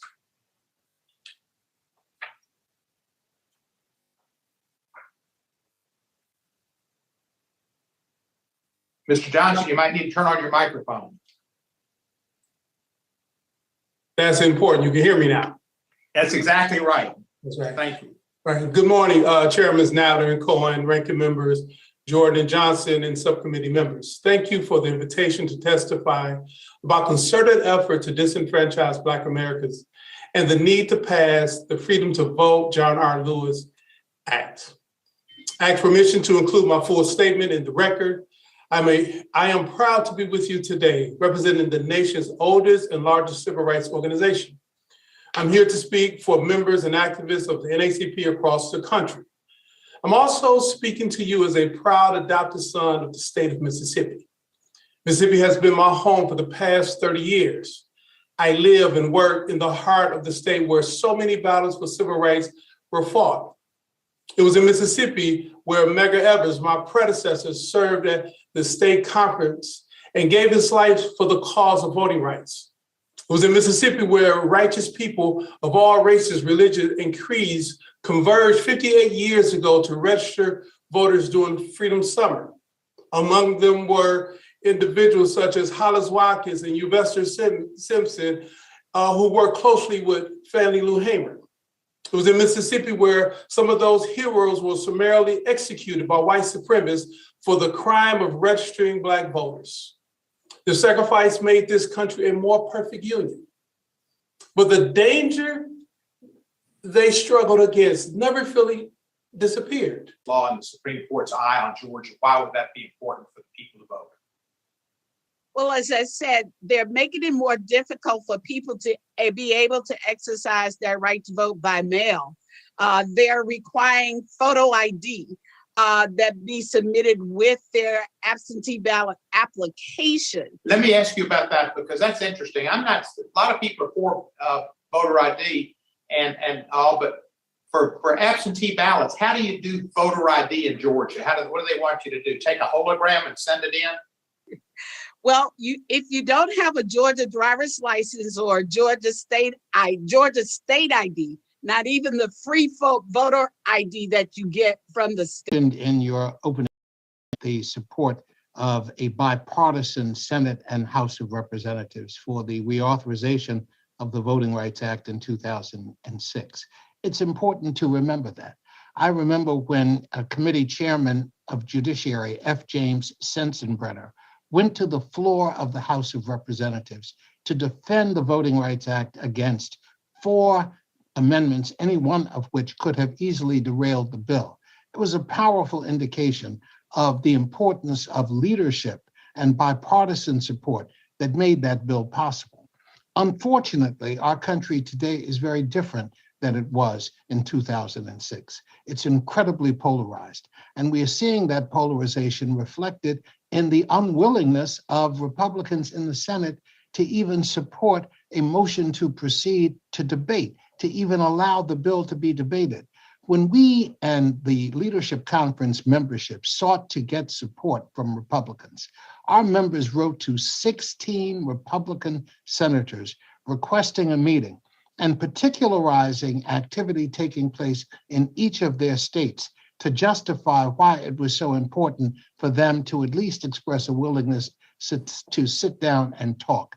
We found complete resistance to that effort. So to suggest, as has been done in the Senate, that we did not reach out to Republicans is simply false. And we have documented that in a series of letters that we wrote. It is impossible to have bipartisanship if one side completely refuses to even discuss an issue of extraordinary importance. And that's why this effort was so clear. Yes. Thank you, Mr. Henderson, for explaining why it's complex and not sentimentalistic to get these things done. I now recognize the temporary ranking member, Mr. Roy, for questions. Is Mr. Roy with us? If not, is there a Republican with us? The Republicans have left the room like Elvis used to. So, Mr. Nadler, you're on. Mr. Nadler? Thank you. Thank you, Mr. Chairman. Ms. Eiffel, in your testimony, you cite historical parallels between the urgency of this moment and the end of the Reconstruction era. Could you further elaborate on this point and explain how the Voting Rights Act has until now served as a bulwark against the democratic backsliding we are witnessing in states like Georgia and Texas? Chairman Nadler, yes. As a matter of fact, I think this is a really important point because one of the things it's critical to understand about the voter suppression laws that we're seeing is that the rise in these laws began immediately after the Supreme Court's decision in the Shelby County versus Holder case in 2013. Within months, Texas had decided to resuscitate a voter ID law that they would not have been able to pre-clear, that they had in fact tried to pre-clear earlier and were prevented from doing so. We sued and challenged that law, and we were ultimately successful. The trial court, in fact, found that there was intentional discrimination in the creation of that voter ID law. So the progress that Mr. Mobile talked about in Mississippi, for example, was directly the progress that came as a result of the Voting Rights Act, of the Voting Rights Act's preclearance provisions, of Section 2 of the other provisions that protected against conspiracies to interfere with the right to vote. In the Reconstruction period, the Reconstruction Congress was very clear about what would be needed to ensure that Black people would be full citizens. The 13th, 14th, and 15th Amendments obviously are the amendments that were designed to ensure that. The 13th ending slavery, the 14th providing for birthright citizenship for both free and formerly enslaved Black people. Their citizenship had been taken away by the Dred Scott decision, and including several provisions within the 14th Amendment that would punish Southern states that did not allow at that time Black men to vote. And then the 15th Amendment protecting against racial discrimination in voting. In both the 14th and the 15th Amendment, the Reconstruction Congress included enforcement clauses. And those clauses gave Congress the power to enforce the guarantees that were articulated in the two amendments. That is the power from which Congress was able to pass the Voting Rights Act. It's a statute that implements the power that was given to the Congress in the Constitution in the 14th and 15th Amendments. And it was that power that Congress did not use, frankly, for the first half of the 20th century and the last 20, 30 years of the 19th century. They failed to use that power, which is why Black voters were disenfranchised in this country, particularly in the South, for most of the 20th century, until the Civil Rights Movement pushed Congress, forced Congress to wake up, forced Congress to do its duty, forced Congress to fulfill its obligations under the 14th and 15th Amendments by passing the Voting Rights Act, which provided those provisions that resulted in the ability of many Black people to be able to vote. But what was interesting, and I just add one thing about the Voting Rights Act, was that in the act, in the legislative history, what the Congress said is that the Voting Rights Act, particularly Section 5, was meant not only to address voting discrimination that they were seeing at the moment, but to address what they described as ingenious methods that might be used in the future. They didn't have laws then that kept you from providing water to people online to vote, but they knew that there would be ingenious methods in the future. That was the purpose of preclearance. And that's why we need it back. I have one question. Mr. Sands, what is the difference between racial and partisan gerrymandering? And what are the challenges of proving race discrimination in gerrymandering under Section 2? Thank you, Congressmember. The fact is that Section 2 litigation is extremely difficult, and that is because it is litigated under the totality of the circumstances test established in the legislation. That means that you have to put together an array of experts on issues relating to discrimination in voting and beyond. You have to put together lay witnesses who have experienced the kind of vote dilution or vote suppression that you are challenging. It is simply extremely difficult to prove. The same is true of racial gerrymandering, where you have to demonstrate that the predominant consideration by the redistricting body was race, when we know that race is a relevant consideration. The Supreme Court has recognized that.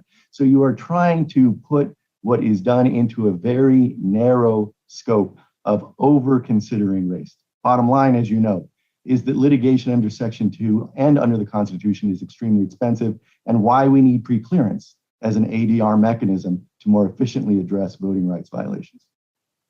Thank you very much, Mr. Chairman. I yield back. Thank you. And now I'd like to recognize a Republican. Is there a Republican who is with us and wants to be recognized? If not, I would just like to remind people that Everett Dirksen sponsored the Voting Rights Act again and led the cloture vote. The first time ever a civil rights bill had been stopped by cloture, because for years the filibuster was there to defeat civil rights laws. That's why it was founded. That's why it was started. Even Yale has taken John Calhoun's name out of its history, off its dorm, and into the dustbin of history. I now recognize for questioning Mr. Raskin. Is Mr. Raskin with us? I think I'll go to Mr. Hank Johnson. I think I saw him on the screen. Is Mr. Johnson still with us? Mr. Johnson, he's walking, so he must have voted. So we'll go to Ms. Garcia of Texas, Ms. Sylvia Garcia from the great state. Well, I'm not going to say that. From Texas. Well, thank you so much, Mr. Chairman, and thank you for once again bringing this very critical matter to our attention. I am not one that's complaining about the 7 hearings that we've had. I'm not the one complaining about putting more and more attention. It really is a time for action and a time for legislation. So thank you again. This is actually, it's something that's really dear to my heart, because many of the items that we've been talking about are items that have stemmed from the state of Texas. As we all know, our democracy is built on the sacred principle that every American has an equal and fair right to vote. But states like my home state of Texas are imposing laws that are already limiting that sacred right. Texas and other states continue to pass laws that suppress, silence, and dilute minority voters, especially Latinos. We cannot let this stand. We must take action. It is our responsibility, our duty, to protect voting rights for every American, no matter what their zip code, where they live, or what language they speak. By banning partisan gerrymandering and creating new protections for voters, we will ensure every American can make their voice heard. History has shown us that Texas and Texas Republicans have gone to much lengths in the past and continue to do that to suppress votes. I disagree from my colleague from Texas from the other side of the aisle. Suppression is alive and well in Texas, whether or not you want to admit it. For decades, Republicans have split up and packed communities of color to dilute their vote and suppress their vote. As was mentioned in the chairman's remarks earlier, in Texas, 95% of the growth in Texas was due to people of color, predominantly Latino. Yet, all of the districts that were created for Republican white voting districts. So I want to start with Mr. Sines. Mr. Sines, you and I worked together on many of these issues for a long time. Tell us how changes in the Voting Rights Act would protect us and prevent a legislature from doing what they did this last time, where even though the population growth was people of color, the results were that they packed Democrats into districts and created more white Republican districts. Absolutely. As I mentioned in my testimony, we have seen in 3 different states a total of 18 lost Latino majority districts. 10 of those come out of Texas. And that's despite, as you know, half of the growth of the state being Latino in the last decade. Those 10 lost seats are in Congress, State House, State Senate, and on the State Board of Education. How a reinvigorated Voting Rights Act through the John Lewis Act would address that is clear. Texas would be required under the John Lewis Act, under both the geographic preclearance formula and the known practices coverage formula, would be required to submit its redistricting statewide for pre-review and pre-clearance, either by the Department of Justice, or as you know, as Texas has decided in several occasions in the past, or by a 3-judge district court in Washington, D.C. That would efficiently determine whether there was retrogression, as there clearly has been in the maps adopted this year, or last year rather, and whether there has been intentional voter discrimination, as Texas been adjudicated over several redistricting rounds. So instead of being mired in litigation, that because of the delay in census data and because of your early primary in Texas will not be resolved before the 2022 primary elections move forward, instead we would have, through preclearance, very efficiently and effectively prevented these violative redistricting lines from ever taking effect. The result today, because of the failure of the Senate to enact the John Lewis Act, is that we will have in 2022 these violative lines in place in Texas. Thank you. And Mr. Chairman, I only have like 40 seconds. I will yield my 40 seconds to my colleague and friend, Lucy Macbeth, when her time comes at the end of the hearing. Ms. Macbeth has already spoken. If she'd like some more time, she's certainly. Oh, well, I apologize. I was on the floor and I did not know that. I thought she was going to be left for the end of the hearing, as you stated. So if she wants 40 seconds, she can have them. Well, let me ask Ms. Macbeth a question. You got in redistricting in Georgia, what did they do with your district? Well, thank you so much for the time to explain, but District 6 is the district in Georgia that needed to change the least. And so what they actually have done, they've taken a Biden plus 11 district and they swung at 26 points to Trump. It is now a Trump 15 district. They've taken out of my existing district most of the diverse and Democratic voting blocks and have shuffled in very conservative and Trump and red voting blocks. And that was deliberate. I've always been the top target by the Republican Party here in Georgia.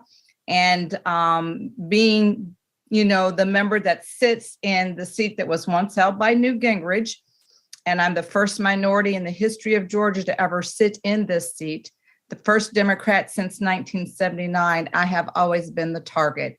And so what they have done is, taken 2 swing districts, District 6 and 7, and they've created a new Democratic open seat, District 7, but they have done what we know to be cracking and packing. Thank you, Ms. Macbeth. And I'm just shocked at that because Mr. Roy said that didn't happen. It doesn't exist. But Ms. Garcia, it's your time, and I guess you have to yield it because your 5 minutes are up. But thank you, Ms. Garcia. Next, we're going to go to a Republican. Is a Republican with us? They still have not come back. Mr. Hank Johnson of Georgia, would you like to take your 5 minutes at this time? Thank you, Mr. Chairman. And yes, I would. Thank you for holding this very important hearing. Voting rights is not going away, even though the Senate last night failed to do what it should have done.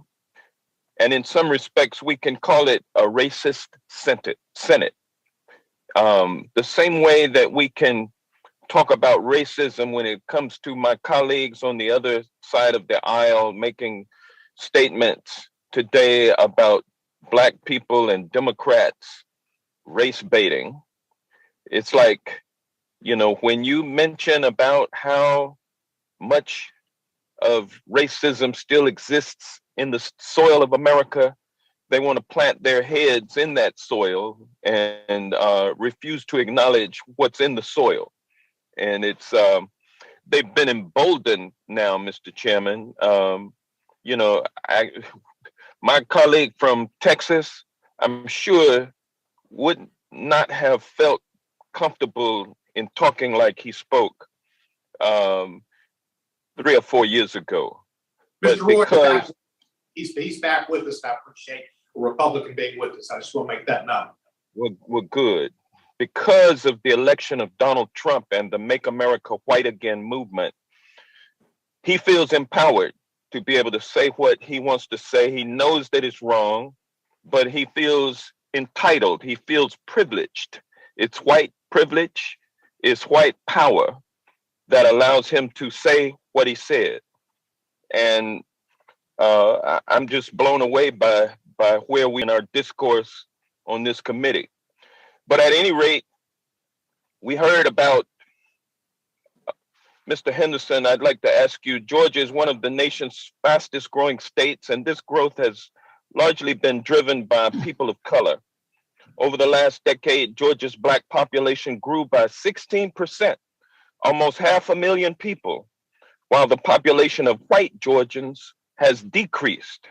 And yet, the new legislative maps do not reflect this tremendous growth of Georgia's Black population. Mr. Henderson, the Supreme Court has declared partisan gerrymandering challenges a non-justiciable political question, but it has continuously held that states may not engage in intentional racial gerrymandering. Is that correct? That is correct, Mr. Johnson. That is correct. And to be clear, district maps are presumptively unconstitutional when race is the predominant motivating factor in the legislature's redrawing of congressional and legislative maps, correct? That is also correct. How are you able to show race as a motivating factor? I think, thank you for the question. And my colleague, Tom Sines, who represents MALDEF, I thought ably answered that question in response to an earlier inquiry. It is extremely difficult to establish the fact pattern necessary to show that redistricting was based exclusively on race or predominantly on race. And it makes challenging redistricting in a way that would show racial gerrymandering extremely difficult to accomplish.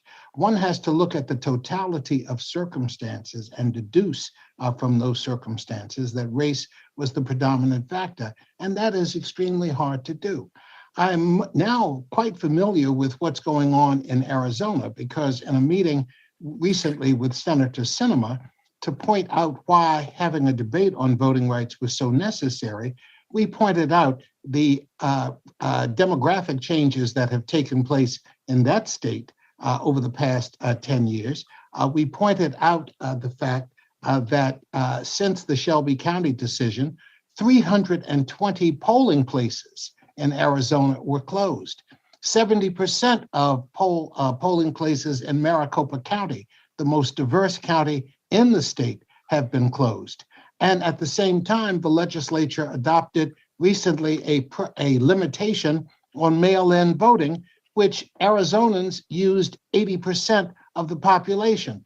When you combine those factors together, the heavy reliance on mail-in balloting, the closure of polling places, and restrictions that affect Native American households because of their lack of mailing addresses, other information.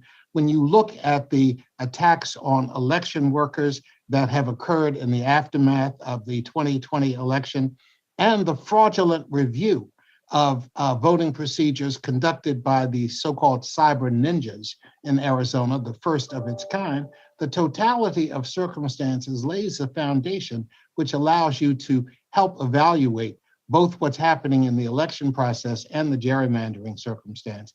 But others may be familiar with Georgia specifically. Mr. Johnson, your time is up, I believe.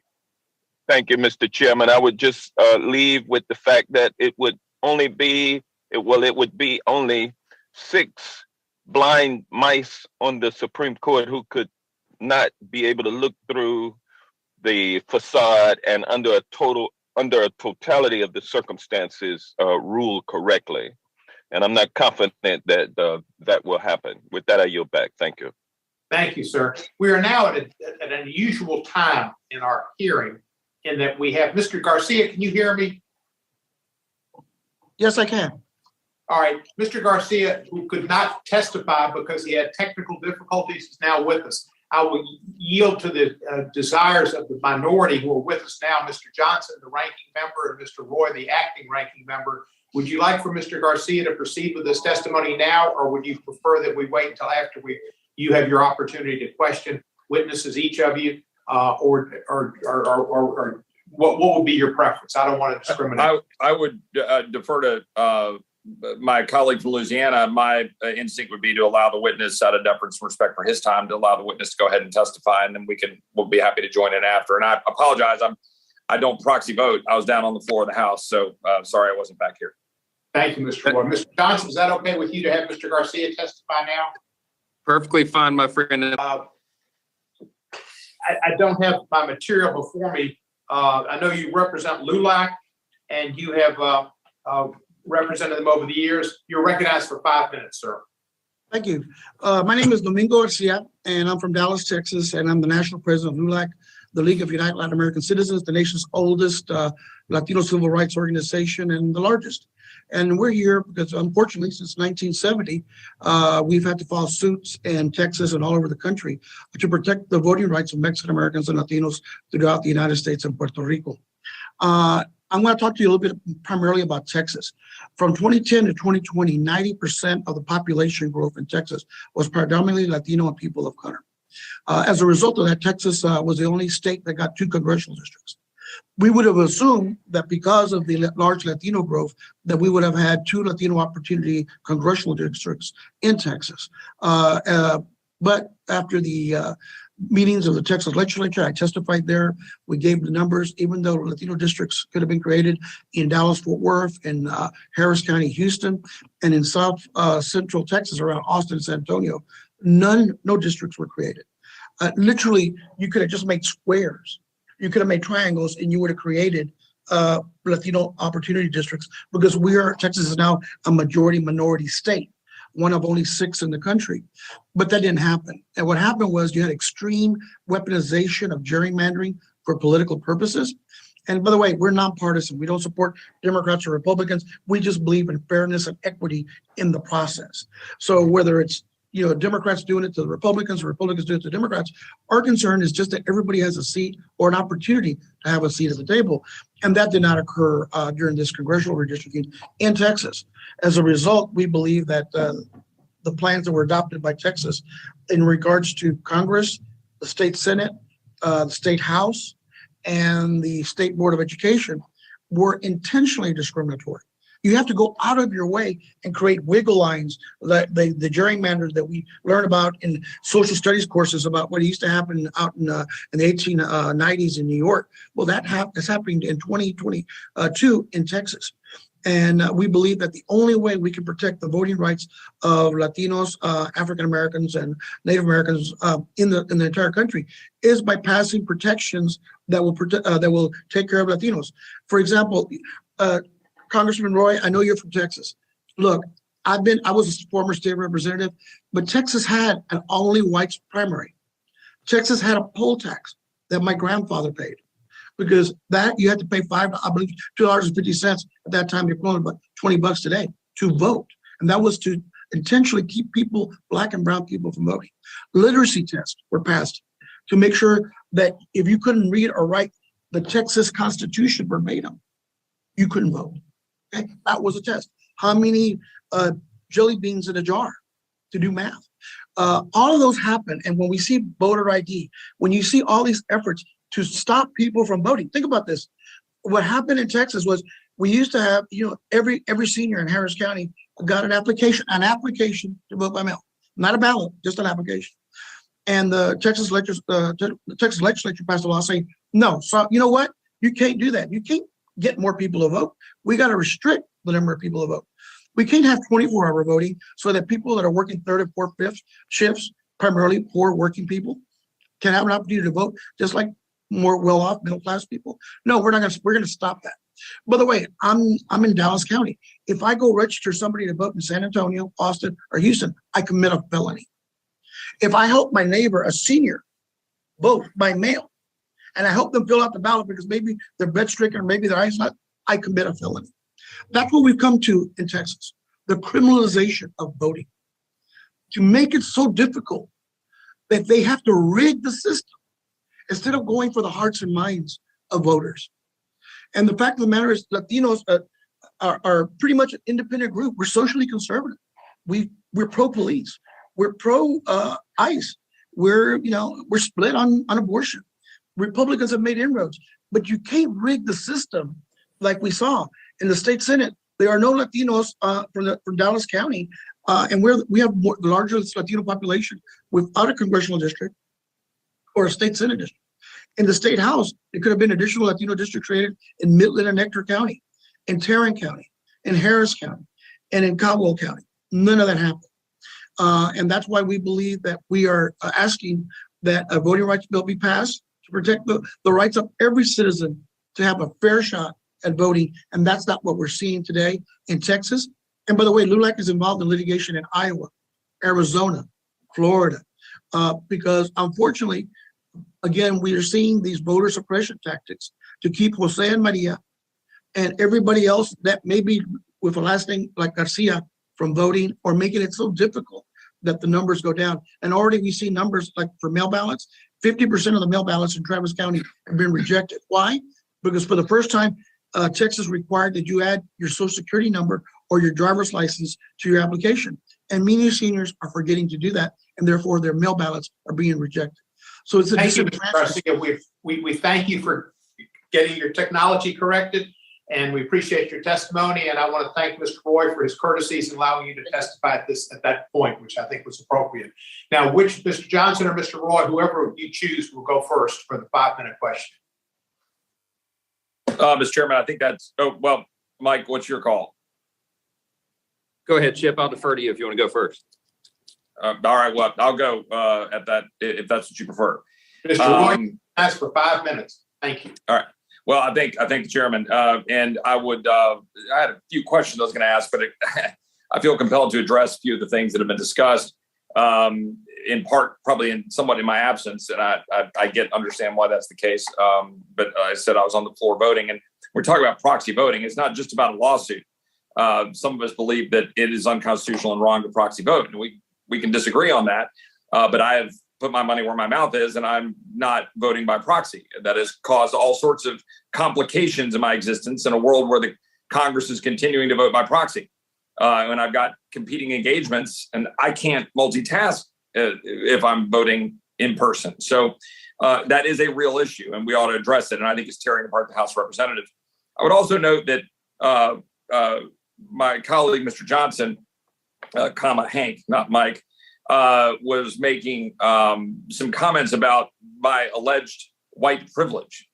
I think it would be noteworthy if were my grandmother still alive, who was raised in West Texas to a single mom in a house with dirt and no indoor plumbing, and my grandfather, who was the same, and my grandmother's father, who was a orphan as a result of, we believe, I'm not going to claim any percentage of Native American lineage, but we believe by family passing down that was the case, and that was a part of his reason for being an orphan. And growing up dirt poor during the Depression, and my great-grandfather losing the farm, and then my dad working hard and going to college despite having polio, which I know the chairman can very much relate with. I would question the assertion of my, quote, privilege and white power, or that I wouldn't comment on the absurdity of these race-based focus with respect to legislation on elections, when I've been doing so my entire life, including being a lawyer on the Senate Judiciary Committee, when I worked hard for Senator Cornyn when we were working on the legislation with the Voting Rights Act in 2006, which has been referenced here, to make very clear that it was clearly unconstitutional, that the data that it was being based upon was 1968 data, that the case was not made for the reauthorization of Section 5 to be applied to the districts according to a formula that was 50 years old, that it was clear it would be tossed out on its head, that it was then therefore tossed out on its head in 2013. And I'm proud to have taken part in helping draft the minority views, additional views to the record to make the case, because it was wrong. And it was wrong then, and it would be wrong now. And that's the reality. And with the former Representative Garcia, I'm glad to have you here, and I was happy to defer to you to offer your testimony. When we're talking about Texas law, I hear you, okay? And I've talked to many people who experience those issues with respect to the horrors of poll taxes and literacy tests and what that meant to disenfranchised voters. But now you're comparing that and analogizing. You made the case, sir, of what we're saying. You're making the case and analogizing it to voter identification. Yes, voter ID is a necessary tool for ensuring the integrity of ballots and elections, particularly in Texas, where in particular, our borders are wide open right now.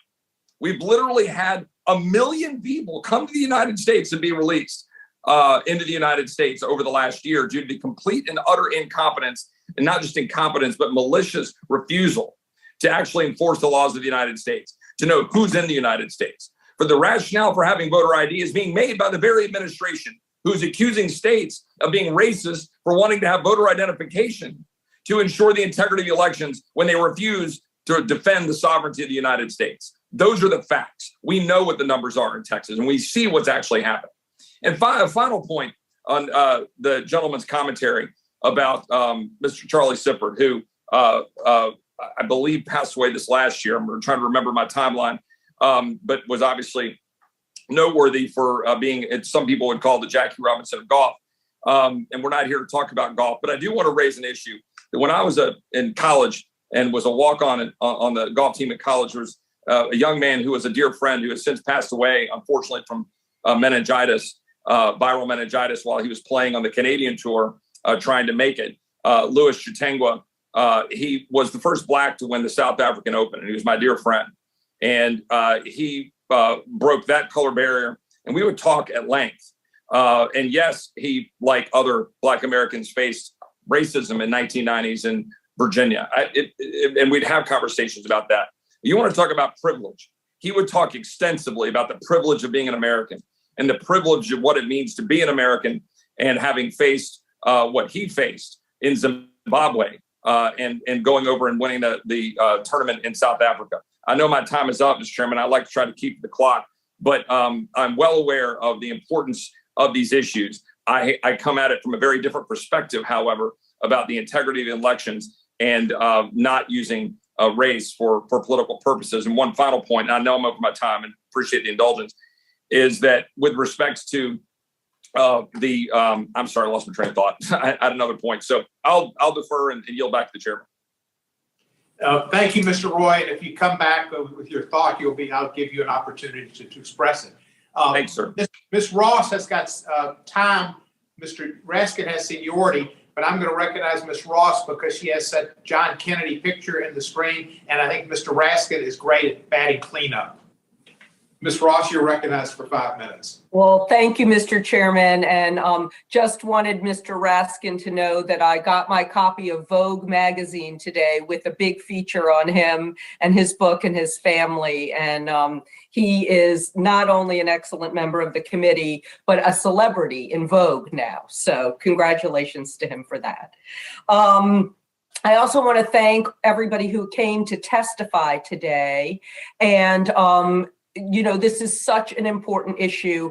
And right now it is front of mind for the American people because of what's going on the Senate side.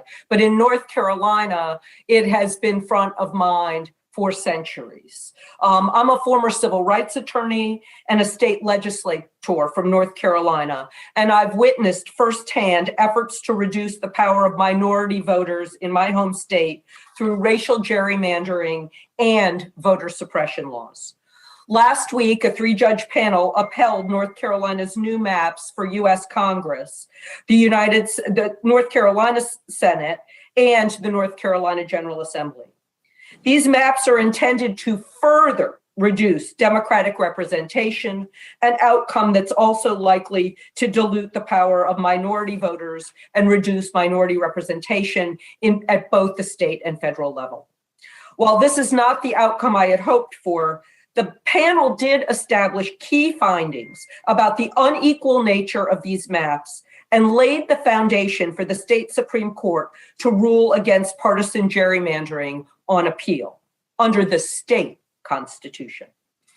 The recent efforts in my state to undermine the continuance of American democracy highlight the importance of passing federal voting rights legislation to ensure that our governing institutions reflect the diverse communities they represent. And it's consistent with our history. Finally, I want to correct a misconception that members of both parties have, that expanding voting rights only helps Democrats at the ballot box. In 2020, the North Carolina offered the longest voting period in the country, largely because we're a military state. The State Board of Elections mailed absentee ballot to voters 60 days before the November 3rd election, earlier than any state. In-person early voting was open for 19 days prior to the election, and same-day voter registration was allowed at all early voting locations because of a bill I worked on when I was in the state legislature. Because our state made voting so convenient, North Carolina saw record voter turnout in 2020, with 75% of voters casting ballots. Because of, not despite, the ease of access to the ballots, Republicans secured victories across the state, including Donald Trump. North Carolina's experience shows that progressive voting laws do not uniformly benefit Democrats and disadvantage Republicans. Instead, they serve the interest of candidates from both parties who can most effectively energize and inspire our state's closely divided electorate. My question is for both Sherilyn Ifill and Derek Johnson. Please describe the impact of North Carolina's congressional and legislative maps, the current ones, on the voting rights of minority citizens. Thank you very much for the question. I will concede that LDF has not mounted a challenge around the North Carolina congressional maps, although I am familiar with what you have described, and it very much reflects what we are seeing in multiple states. We heard reference to it in Georgia from Representative McBath. We are seeing this in Alabama. We've seen this in South Carolina. And we're closely watching Louisiana, where members of the LDF staff are today testifying in Baton Rouge. And that is that the growth in the Black and Latino population in these states, and I guess Tom Cyan referenced this as well, is not being reflected in the congressional maps that are being drawn. This is the equivalent of erasing our population and the representation to which they are entitled and deserve. As I said earlier, this is not only at the congressional level, it's not only at the state house level, but we're also seeing it in county commission races, in judicial districts, in school board districts as well. This is what the project really has been about. We all know that gerrymandered maps get grandfathered from decade to decade. They constitute what becomes a permanent lockout or a permanent diminution of voting strength for racial minorities. And so when we see this going forward, when we see the failure to take account of the population increases that have happened, largely racial minority population increases within these maps, this is directly a threat to the full citizenship and representation of people who have a right to have their numbers properly reflected in districting maps. Our work this year, that's what it's all about. It's about ensuring that we can try and— Ms. Ifill, our time is up. Reverse the gerrymandered districts that have shut our communities out of full voting strength for now decades. Thank you, and I yield back. Thank you, Ms. Ross. I appreciate it. Now I'd like to recognize Mr. Johnson for 5 minutes. Thank you, Mr. Chairman. I apologize, we've been in and out. As Mr. Roy explained, neither he nor I, many of our colleagues, Republican side, have voted proxy. And because we do believe it's unconstitutional, we're litigating that, as you know. I think it would have been an appropriate subject for our committee to hear at some point, but it was not to occur. So apologize for being in and out today. Look, I think I've lost count on our Constitution Subcommittee, but this may be the 7th hearing, I think, that we've had on this subject in the last year. And listen, the integrity of our election system is of critical importance. I mean, we all agree on that. And I know that people try to make this a partisan thing, but it should not be. every Republican that I know, and I'm a former state legislator in Louisiana. I know many legislators on the Republican side around the country at the state level, and of course, everyone here in Congress. All of my constituents, the party activists, every single Republican that I know wants every eligible voter to participate in our elections. See, the thing about our party is we believe in the original principles of our nation, the foundational principles. And we know that free and fair elections are central to all of that. So all the claims that are made, these wild accusations about the supposed intentions of Republican lawmakers around the country are just completely unfounded. You ought to take some time to go talk to these folks and see what they're really about and what they're trying to accomplish. The Democrats in Congress are seeking to commandeer these state redistricting processes in order to enrich themselves politically. I mean, it's brazenly political, and it's obvious to anybody who looks into this. I mean, Washington Democrats are politicizing the VRA, the Voting Rights Act, by seeking to overturn common sense and lawful state election integrity reforms. Look at the example in Georgia. It's been discussed today from mostly one side, but the Biden Department of Justice filed suit against the state of Georgia over that new election law, SB 202.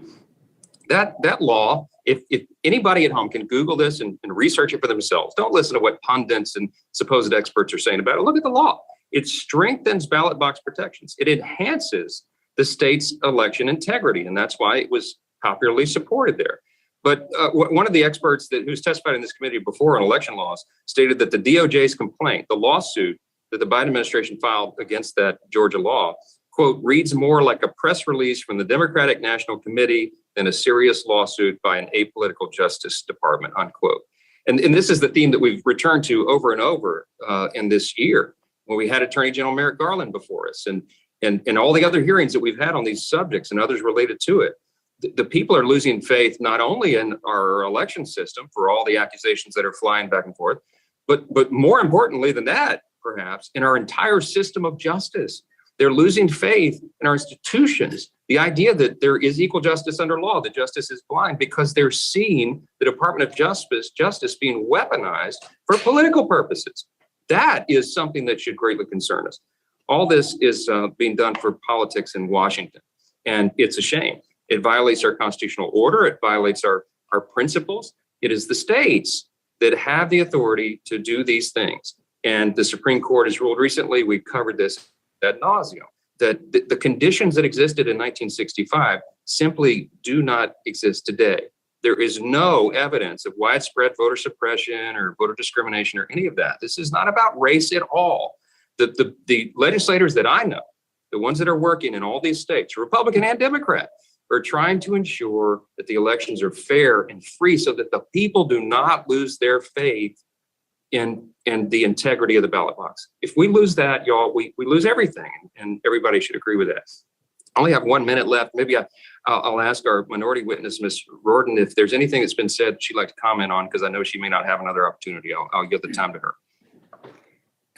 Well, thank you for that. And I just want to say that I really think that in my experience within the Justice Department, the amount of cases that we reviewed during the time that I was there doing Section 5 from 2000 until 2013, when the Shelby County decision was made, the amount of objections that we had at that time, Congressman, was 0.36 of 1% of all of the submissions, that were submitted. And what people don't realize is the amount of work that goes into making a submission to the Department of Justice, and then the politics that are played by the department in reviewing them. And I don't make those accusations lightly. I find it to be very disheartening. But I will say that I don't believe that their actions in the past justify them getting that type of control over state election law again. It's very well said, and I yield back. Thank you, Mr. Chairman. Thank you, Mr. Johnson. And I don't think you were here when I told you people about Everett Dirksen, who's over my head and behind me. He had that argument made in 1964 by Southern legislators that it was up to the states, and he worked out compromises to make it acceptable to them that they still, none of them voted for the Civil Rights or the Voting Rights Act, whichever Dirksen did and all the Republicans did then when it was the party of Lincoln. I now yield. Jamie, you're not going to be our cleanup hitter because we now have two other powerful hitters, Ms. Bush and Ms. Jackson Lee, but you're going to go at this present time to recognize the Honorable Jamie Raskin for Mr. Chairman, thank you very much. Before I begin, did Ms. McBath want to take a moment or had she's spoken twice. Thank you. She recognized and thank you for your offer. Here. I heard my friend, Mr. Roy, right when I got back to the office. Unfortunately, I didn't hear what prompted him to, launch into a defense of his family and so on. But I was moved by what he had to say. And it reminded me that that American history has been transformed by coalitions between African Americans and members of other disadvantaged minority groups and working class white people who also have been targeted for political exclusion and disenfranchisement. I'm just wondering whether Ms. Eiffel or Mr. Sands would want to opine about there are certain disenfranchising mechanisms like the white primaries in Texas, the subject of Smith versus Allwright and Terry versus Adams, which were racially specific. Literacy tests, I think, were used that way, but there also were a bunch of them that were targeted at both the African-American population and the white working class, like poll taxes, I think were imposed across the board. And I just wonder, I'm not quite sure what got Mr. Roy upset about what someone had said, but I don't think anybody would deny that there have been white people disenfranchised, certainly under the wealth and property qualifications that America began with. What we're fighting for is universal voting rights for everybody. So I don't know, Ms. Eiffel, Ms. Sands, do you have any comment on that? Yeah, let me see if I can do this very quickly because Congressman Raskin, thank you for the question. I feel I must respond to Congressman Johnson about the supposed frivolity of lawsuits challenging the Georgia voter suppression law. LDF is challenging the voter suppression law. We're also challenging the voter suppression law in Florida. And in both cases, the judge in Georgia, a Trump appointee, has denied the state's motion to dismiss, which tells you that these are not frivolous claims. These are not press releases. These are legitimate cases that will go forward and the courts will decide the strength of those claims. Congressman Raskin, absolutely, and certainly many of the provisions that we think about, automatic voter registration, absentee voting, when we talk about drop boxes outside the Board of Elections, the people they most benefit are those who are disabled and the elderly. We should be expanding the vote for everyone. Texas's voter ID law that we successfully challenged, our client in that case was a student at a Texas State University who could no longer use her student ID to vote. But of course could if she had a concealed gun carry permit.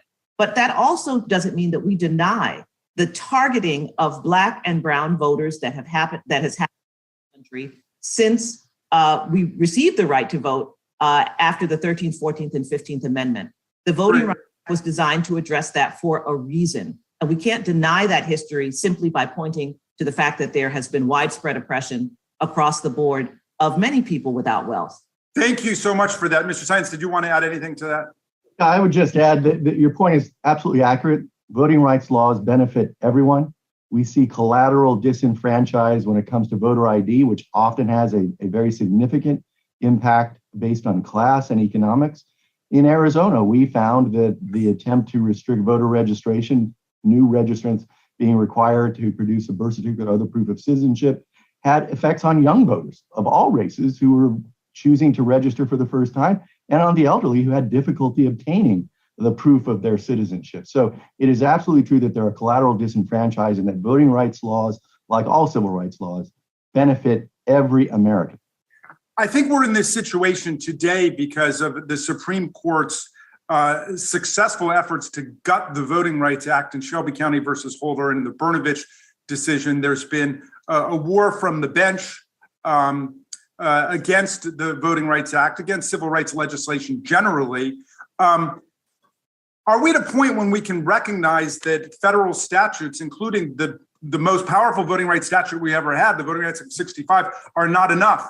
And we need a constitutional amendment guaranteeing the right to vote, because all we've got is sort of a ragtag sequence of anti-discrimination amendments You can't discriminate on the basis of race, the 15th Amendment on basis of gender, the 19th Amendment. So nowhere do you have what exists in most democratic constitutions, which is a universal grant of the right to vote to all citizens at every level of government. Is it time for us to do that? Mr. Henderson, let me start with you.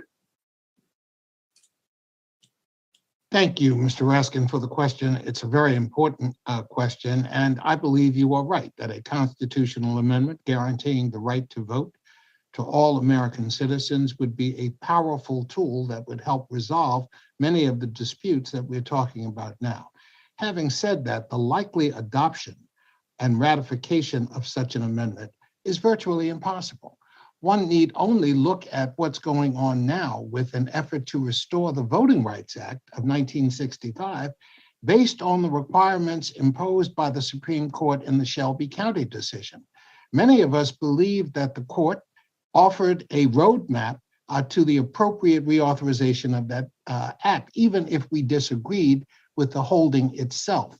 But there are some who suggest that the court cynically established a challenge which it knew quite well would be impossible to achieve, based on the fact that there was inherent skepticism about the effort to really establish the existence of discrimination.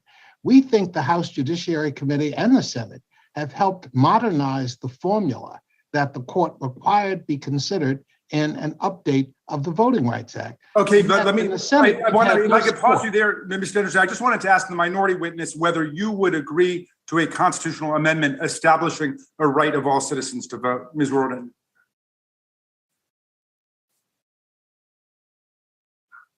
Yes, I would.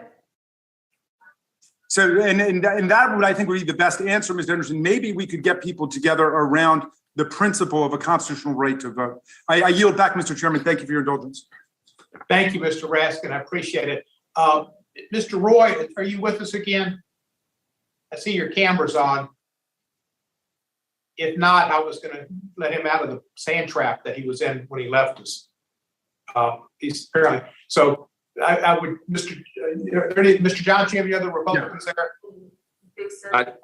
I don't believe so. No. Okay, well, let's go next, I guess, to Miss Bush. Ms. Bush, you're recognized for 5 minutes. St. Louis, and I thank you, Chairman Cohen, for convening this important hearing. We are all in the midst of a moral crisis, and we know that. Last night, the nation watched as the United States Senate failed to advance legislation that would protect our fundamental and constitutional right to vote. And for what? Because of fear, white fear, because of power, white power. Fear that if and when we empower Black people, that will somehow disempower white people. That if we empower brown people, the brown community, that will somehow disempower white people. White people, especially white wealthy people, have long exercised control over our democracy because the mere idea of Black folks possessing even an ounce of political power is viewed as a threat to the status quo. So to those apathetic white folks who have yet to welcome love and welcome anti-racism into your hearts, my question for you is this: what are you afraid of? Are you afraid that we will end redlining? Are you afraid that we will deliver universal health care? Are you afraid that we will end police violence, that we will end the racial and gender wealth gaps, that we will provide safe housing for every single member of our unhoused community, that we will end our forever wars? Are you afraid that we will end mass criminalization? Are you afraid that we will dismantle the comfy white supremacy that many benefit from? Because that's the world I want to live in, and that's the world we should all want to live in. W.E.B. Du Bois once wrote, if there was one thing South Carolina feared more than bad Negro government, it was good Negro government. And perhaps this here is the fear that we will build the kind of political power that is just, that is equitable, and that will lead to transformative policy change. Mr. Henderson, can you please explain how current voting rights challenges, if left unaddressed, are not only a danger to the participation of Black communities, but also a danger to the overall health of our democracy? Thank you, Congresswoman Bush, for your question. And you are absolutely right. African-American voters historically have been the canary in the mine. Their treatment as a group has helped establish the standard by which we evaluate voting rights on behalf of all of our citizens. Obviously, a recognition that other groups have experienced discrimination is important. I think Tom Sines and others have established the effect of discrimination on Latino voters. We've seen the same with Asian American and Native American voters, and subgroups like individuals with disabilities and older Americans often face challenges. However, the use of racial considerations in trying to decide who is entitled to vote has created a pernicious system that indeed, as now being assembled, does reflect what I think is a Jim Crow 2.0. I know Mr. Noville disagrees with that characterization, but I think there is ample justification for the use of that term, and it is not hyperbolic. My own sense is that democracy is very much in peril right now. I think we have seen that in very significant ways. And I think the failure to enhance protections for all voters, as has been noted previously, will undercut the power of American democracy to survive the challenges we face today. Thank you so much, Mr. Henderson, and thank you for all your work. And yes, this here Black woman would characterize it as a Jim Crow 2.0. Ms. Eiffel, the Legal Defense Fund has done significant work to end prison-based gerrymandering, which counts those who are incarcerated as residents of districts where they are incarcerated and not in districts where they are actually from, all the while denying many of these community members a voice and a vote. This in turn distorts the census count in voting districts. What harms does prison gerrymandering pose to Black voters? Thank you so much, Congresswoman Bush. This is the place where voting discrimination intertwines with the longstanding discrimination in our criminal justice system that results in Black and Latino Americans being disproportionately represented in prisons around the country. Prisons are often located in rural, majority white areas. They very often are places where employment opportunities exist for correctional officers, particularly for white correctional officers. And when those who are incarcerated, disproportionately Black and brown, are counted as part of those rural districts where they are not residents, then that means that all of the collateral consequences of counting them there flow as well. And that includes funding, plans around development and business and jobs and so on and so forth. When in fact, they should be counted in their home communities because most people who are in prison will go home. We know that when we count in the census and we do our districting, it lasts for 10 years, but most people will be home before then. And it essentially means that resources that should be allocated to communities of color in places like where I'm sitting right now, Baltimore City, are instead allocated to places that are rural and that are majority white. Yes, thank you so much. We can no longer appeal to the moral conscience of white moderates, as Dr. King warned. We now know that our fight is an existential one. It demands that we ask ourselves fundamental questions about what we stand for as a country. Do we stand for white supremacy, or do we stand for white supremacy or anti-racism? Do we stand for a politics of fear or politics of opportunity? That is what is at stake. Thank you so much, and I yield back.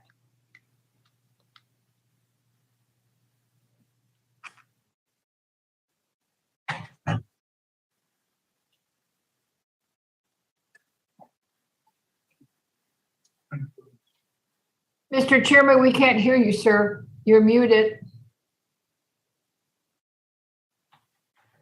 Thank you, Ms. Garcia. Thank you. As I said, Mr. Johnson's walking the halls. If he'd like to stop and say anything, he'd be welcome to.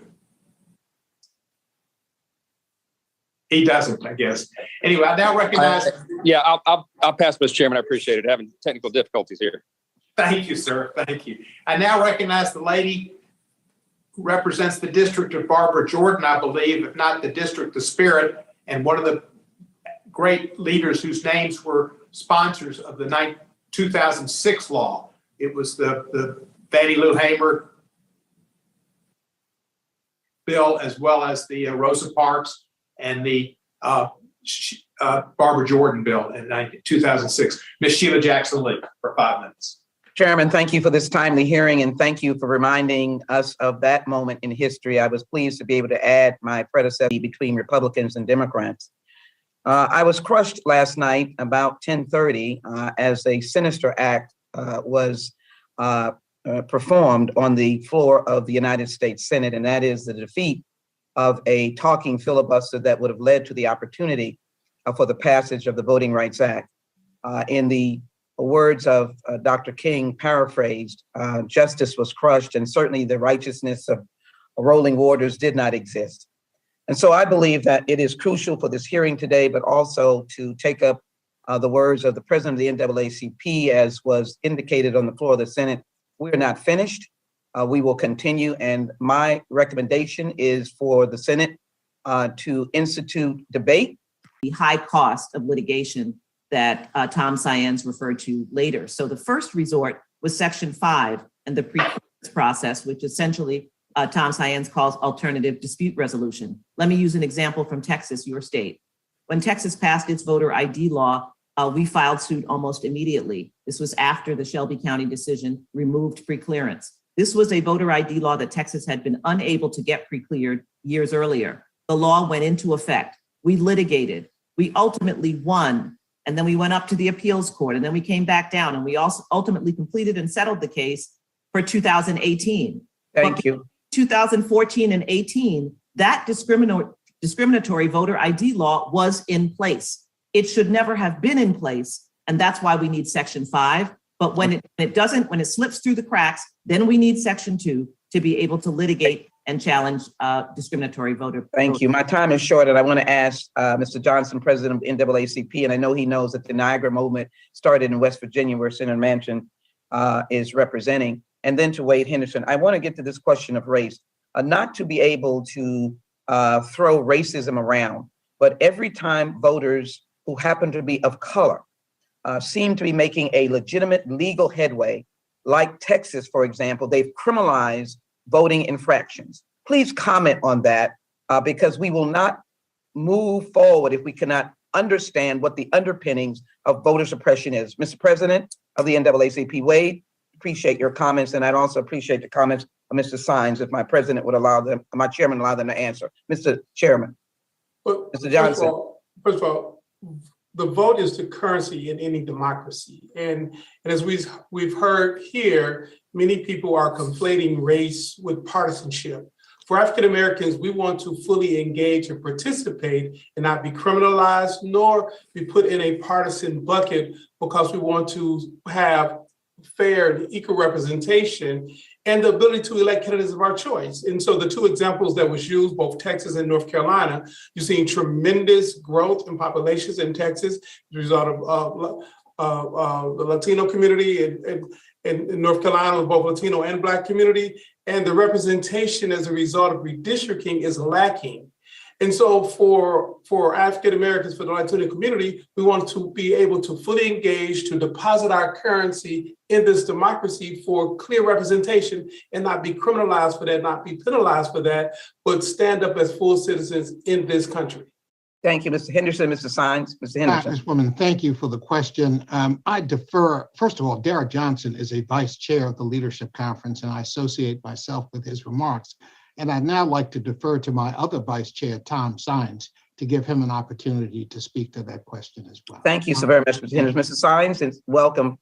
Yes, thank you. As you know, your state, Texas, is one of a number of states on the cutting edge of change in this country, and that's demographic change that is unprecedented.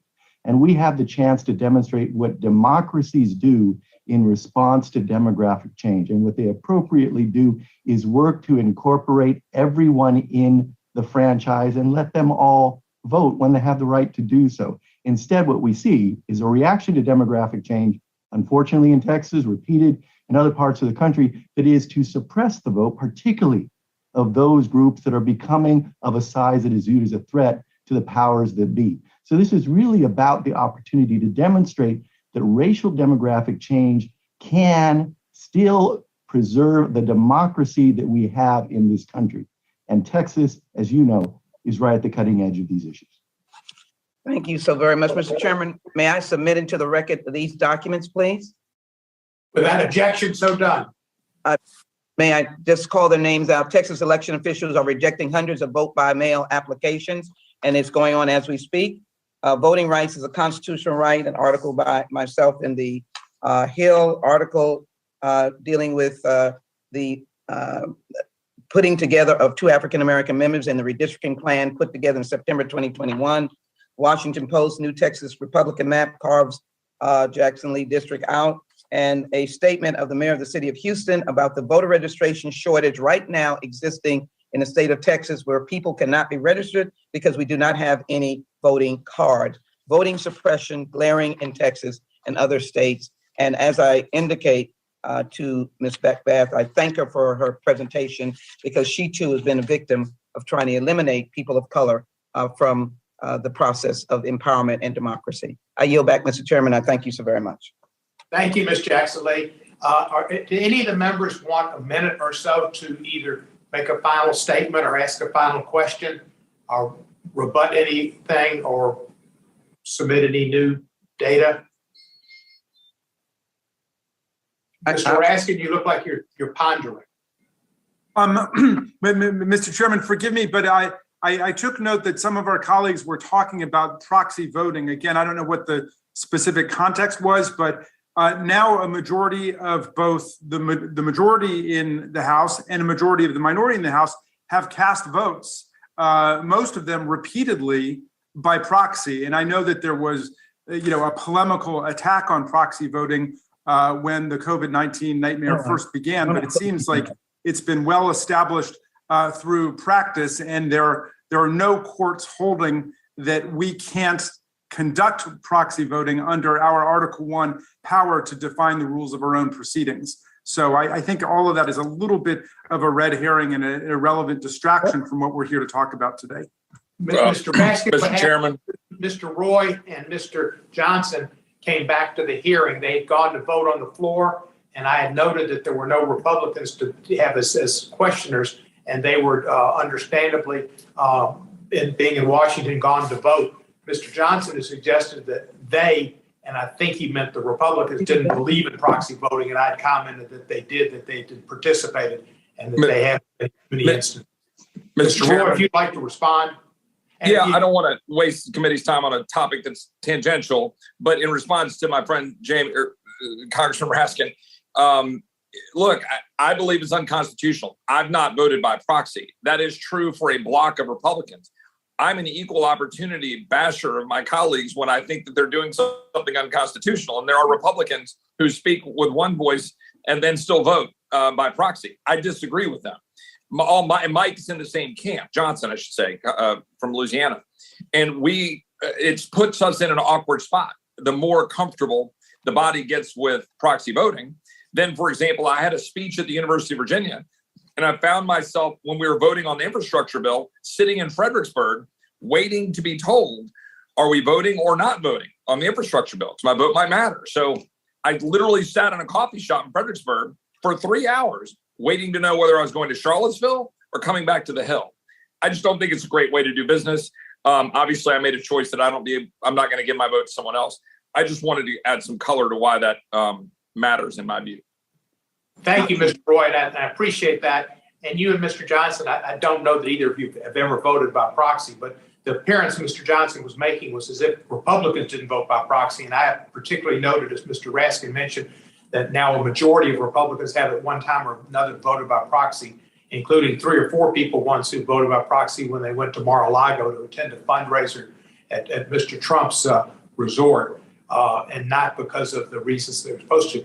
But Mr. Roy, I hope you get to vote by in person for many, many, many years as this pandemic will be behind us. And you're not over 65 years old where the coronavirus is more deadly. And then, so for those of us over 65, we think this is a good idea. But regardless of that, anybody else have any? Mr. Rowe, when I left you, you were in a sand trap on the 17th hole and couldn't remember what you were trying to come up with and say. Did you ever get out of the sand trap? Yeah, I did. But, the hearing has gone on and we've had good conversation. I can do it. I mean, all I was going to do was, but I'm not going to go there. We've got to we'll move on and move forward. I appreciate the opportunity. We're good. And I thank you for giving me the opportunity. Thank you. We'll put the sandwich back in the clubs in your bag. Anybody else have anything? Mr. If Chairman. not, I want to thank all the Mr. witnesses. Chairman. Yes, Ms. Lee, quickly. Yeah. Ms. Butler, and Ms. And Congresswoman McBath. Ms. Butler, are you there? I'm here. Yes, Yes. Congresswoman. Yes. Thank you so very much for your leadership. To both of you, both Congresswoman McBath, could you give the extraordinary impact on vulnerable voters, whether they're elders, whether they're young people, and they happen to be people of color, whether they're Hispanic or African American, in the kind of oppressive bill that you have? And Congresswoman McBath, would you just answer a simple fact? You represent that district. You're African American woman. You did represent it well. In matching you in another district, do you think there was some underlying thought that they might eliminate an African American woman in the United States Congress? So Ms. Butler and then Congresswoman McBath. Thank you, Congresswoman Jackson Lee. Thank you. The undue burden, and I've talked about this, is with regards to vote by mail, where people have to provide IDs. A lot of older people don't have the capacity to copy IDs because they don't have Georgia driver's license or state issued ID. The undue burden of out of precinct voting, that's a lot of things. If you don't know, a lot of people don't get their information timely. They can't vote out of precinct before 5 p.m. So it puts undue burden on them. A lot of polling locations, just as I stated earlier in my testimony, we were down in Lincoln County already where they wanted to consolidate 7 polling locations to 1, giving no reason last night, according to the chair, and had no plan for making sure people would be able to do it. And 600 people signed a petition, both Black and white, that said that they did not want that to happen.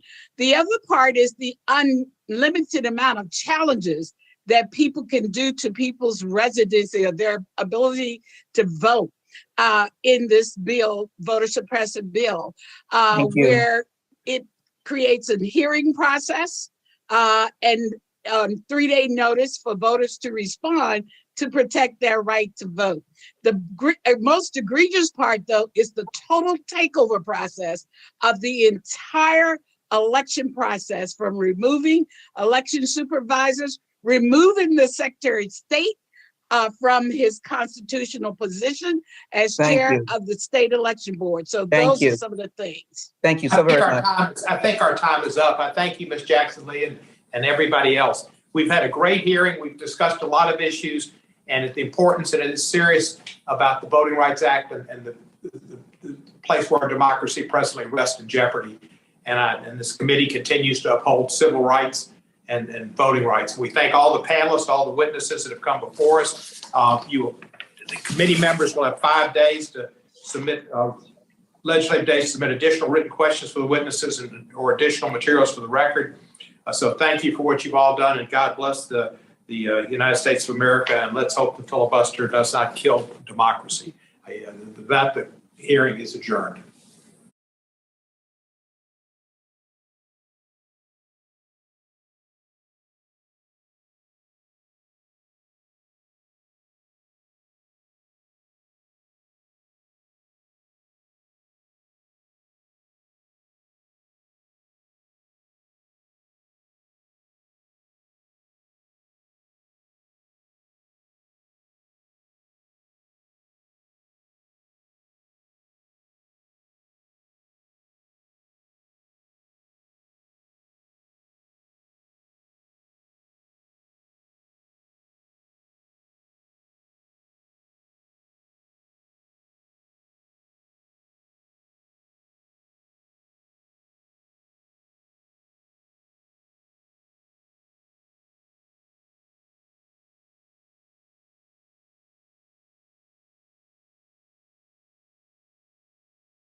chapter, we witnessed the shooting of Catherine.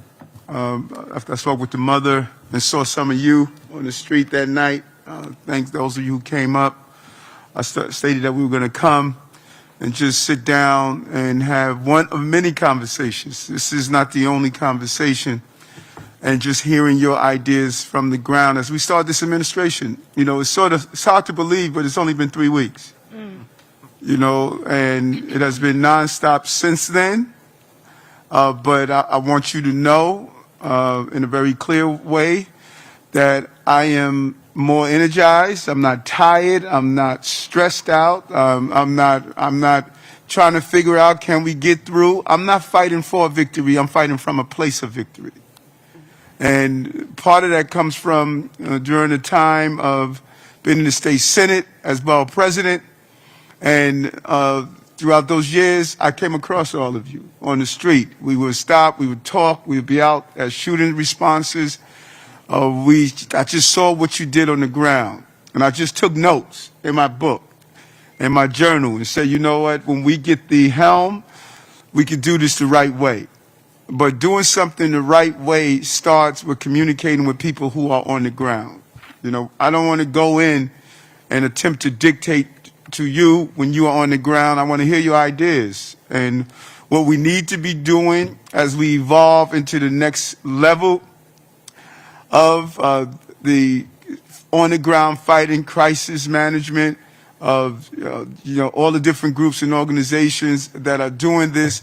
I want to hear from you as we build out the program and come with some not so standard that is not unique to the particular areas, but to really have an understanding. You know, and I just saw Sheena. Sheena, what are you doing all the way over there? Come on, come on. This is my deputy mayor strategic right? partnership.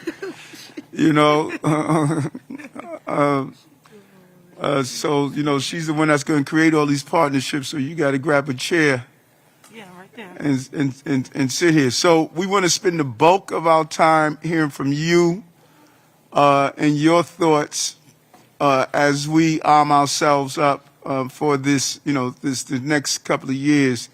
But, just being present in what we're doing. So I just wanted to, just give my colleagues that are here a few comments, and then we're going to turn it over to you. Just give me your insight, Go down the line. Go ahead, Senator. And we just all the way through. Thank you, Mr. Mayor. Thank you all for being here. And thank you, Mr. Mayor, for calling us today. I'll be very brief.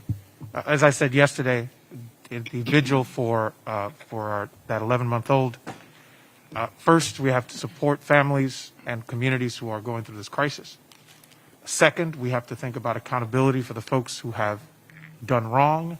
But third, we have to ask ourselves the tough questions of how we truly create safe communities, how we create communities that are thriving, that are stable, where this type of thing does not happen.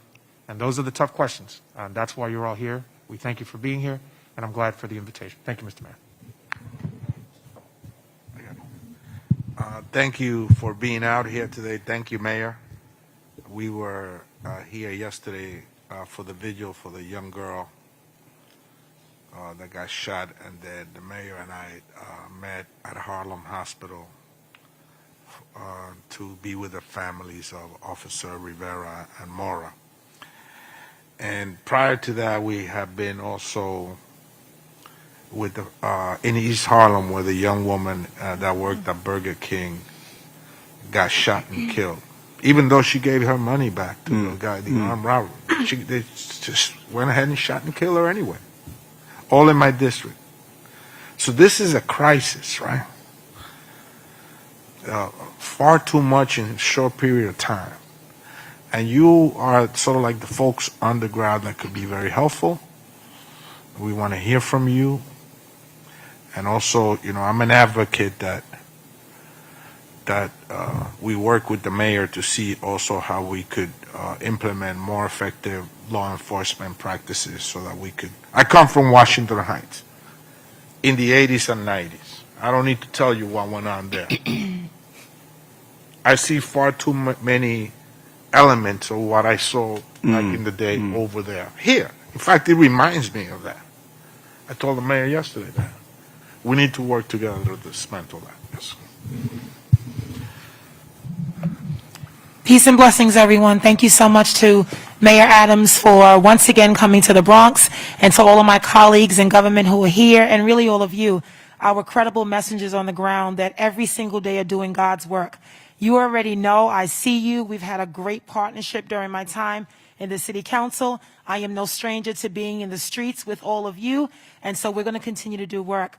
And I think if there's ever been a reminder of the importance of our work, all we have to do is look at the first 3 weeks of this year under the leadership of this new administration, our mayor and myself as your borough president.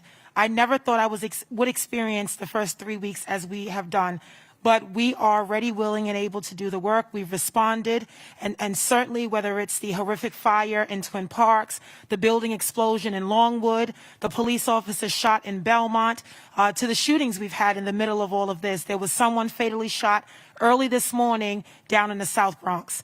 And so it's happening every single day. And I want to continue to uplift all of you and give you the power that you need. You are out there literally putting your lives on the line to save our young people and give them a real chance at a future. And we elected officials have to do more to support you. And so I thank you for being with us this past week, but I thank you for all the work you've done over the years. The crisis management system is a system that I believe in, and during my time with the council supported you as the chair of the Committee on Public Safety. And certainly I know your work. I know your heart. I know your mission, your commitment, and the investments you've made. And so today is a real opportunity to talk and strategize and plan, because if we don't plan, then we fail to plan, and we plan to fail. And the reality is we need a plan.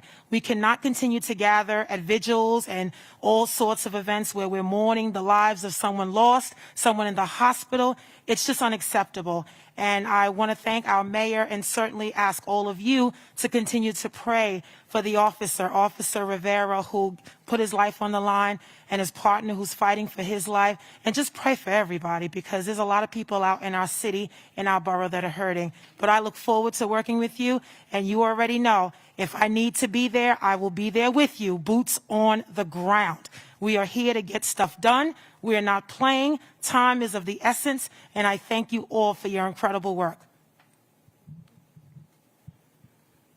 Good afternoon, everyone. Thank you all for being here, and thank you so much, Mayor Adams, for organizing this. I'm Councilmember Oswald Feliz. I'm the proud council member of this district. I'm also a proud resident of this neighborhood. I grew up and I've lived here my entire life. And I'm also a proud graduate of this school, PS 46. This is a school that I attended about 20 years ago. And as a lifelong Bronx resident, but also resident of this neighborhood, I can tell you there's a lot of pain. Families growing up here are consistently asking themselves one question: whether they'll ever see safe neighborhoods, or whether what it's going to take for them to see a safe neighborhood is to move out of the neighborhood that they're currently living at. That's horrible. That's beyond horrible. But I want to thank all of you for working around the clock, risking your lives, door knocking and intervening, and doing everything possible to interrupt violence before it happens. And I'm looking forward to continuing to work with all of you, and also all my partners in government, city, state, and federal elected leaders. Thank you so much. Thank you. Thank you. And we're gonna open the floor. But someone always ask, well, if the crisis management, or the credible messengers, if they're in the borough, why do we have a shooting? And I keep telling them, you looking at the shooting that happened, look at the ones that did not happen, because you were there. So we talk about how many runs a batter knock in. We don't say how many runs are saved by the shortstop. And so I know that you're stopping a whole lot of beefs and battles and retaliatory shootings. I'm aware of that, and so don't listen to the noise. Let's stay focused and not get distracted. So why don't we open the floor? Based on your observation of doing this work, what are some of the things that you believe could be done better? What are your thoughts? And so just a conversation. We're going to have a larger conversation citywide and bring all of the teams in, but we specifically wanted to come to the Bronx The Bronx is dealing with a lot of shootings lately, and we wanted to come here, and that's why we held this just with Bronx for the most part. I know that we sent out a citywide in error, but it was really, this was Bronx focus. That was our focus. But we will be doing a citywide, larger event with all of the groups and organizations. But we really wanted to be thoughtful on the Bronx. So we'll open it up. Let's start with SOS. All right. Hello, everyone. Peace and blessings to everyone. And thank you for all the elected officials for saying such kind words and truly believing in this work. Mr. Mayor, congratulations again, and definitely have been seeing a lot of your energy, so definitely want to throw back more and, a lot of positive energy your way because it's a very busy time. Definitely seeing the Borough President out every day, boots on the ground. Haley Nolasco, Director of Community-Based Violence Prevention at the Center for Court Innovation. So I'm here representing both SOS and the RISE Project. The RISE Project is the domestic violence arm of the city, the CMS network.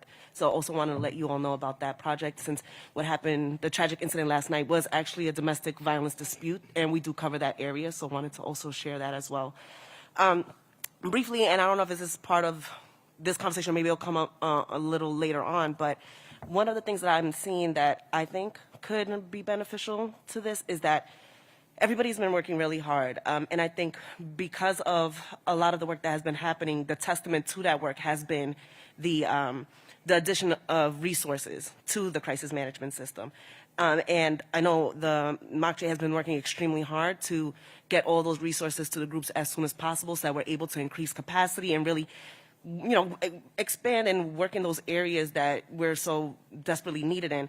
But sometimes, and also having worked in the previous administration as well, understanding that sometimes there is some red tape that exists. So sometimes the need doesn't always match the getting the funds to the organization so that they're able to hire as quickly as, it's needed. So it's like, you need to hire, and, something happens, like, where are the people? And it's like, oh, we need to hire. So helping and supporting, because especially when MACJ is really working really closely with the groups to support them, sometimes things may get held up in like contracts and things like that. So, for example, with the the recent amendments that that are helping to increase capacity, there's been a little bit of a hold up contracts-wise. So I think that once a little bit of that red tape gets removed, a lot of these organizations would be able to staff more expeditiously to have those additional boots on the ground. So I think that's one thing, because all of the groups citywide, and they've all been working extremely hard to really just, I don't want to say chase fires, but there's just so much that's been happening. So I think that that's one thing, that the work is happening, it's working, but to really be able to match the need, I think that that little piece could be super helpful. So that's just we should, we should identify what's the bottleneck, and if you could help us understand what's the bottleneck. Bureaucracy gets in the way, and these cities are so dysfunctional, and it should not. If you number one, if you already had a contract and you're just renewing it, you should not be starting from scratch. I don't know if that's what's happening. I don't know if you're dealing with more paperwork. We want to move to a place that we're using technology better. And, filling out, we hear this all the time, filling out, thousands of documents to get a $5,000 grant just makes no sense, So we want to figure out how do we streamline this and at the same time protect taxpayers' money. We don't want to be reckless with our action. Mm-hmm. So we should get some ideas from you based on your observation on how do we streamline the process. Mm-hmm. So, happy Saturday, all. Jessica Mofield, Executive Director of the Office to Prevent Gun Violence at MACJ. Thank you for creating the space to not only hear and amplify the voices of the individuals of this room, but also the collective. I can speak a little bit more explicitly to the issues of procurement that Haley is referencing. This is a structural issue that we've been experiencing in the city, where the heart and spirit of the organizations are not always matched by the city's policies and procedures around how access to capital gets to community members. I think a lot of times, based on the structure of it being reimbursable, there's the assumption that there's access to cash flow already. So the work already happens and then people are reimbursed. So I think where the red tape lies is policy around changing contracts from being reimbursable to supporting, whether it's by performance base or by line item, where we're actually able to get money to community at the same cadence of the expectations that we have for their performance on the ground. I feel like that's explicitly important. So I think a lot of what we see in this space, especially when we talk about the exhaustion and the trauma of constantly having to come out and convene around vigils, around babies being hurt, around individuals not being able to come home, I think it also speaks to other system actors that are not in this space today. You know, a lot of this is around not only access to capital, but access to housing and how people are able to remove themselves out of communities in different spaces, not necessarily completely out of the borough, but in other neighborhoods where they can establish a perception and a sense of safety at the ability of being able to move, even though they might not have the financial capacity to be able to move themselves. So if we had the ability to connect with the HPD and challenge the policy of not only having special grants to be for 5 families per year, where there was actually a set aside for victims of gun violence, I think that would allow the narrative to change around Black boys and girls not being seen as victims so that their families can actually get the support to be survivors.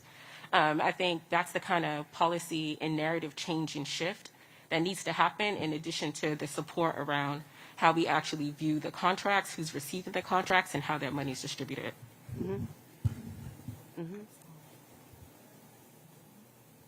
I thought I saw RPG in the house somewhere. RPG released the grip. Yes. Wonderful day. Release the grip. Thank you. Pull the microphone a little closer to me. Thank you.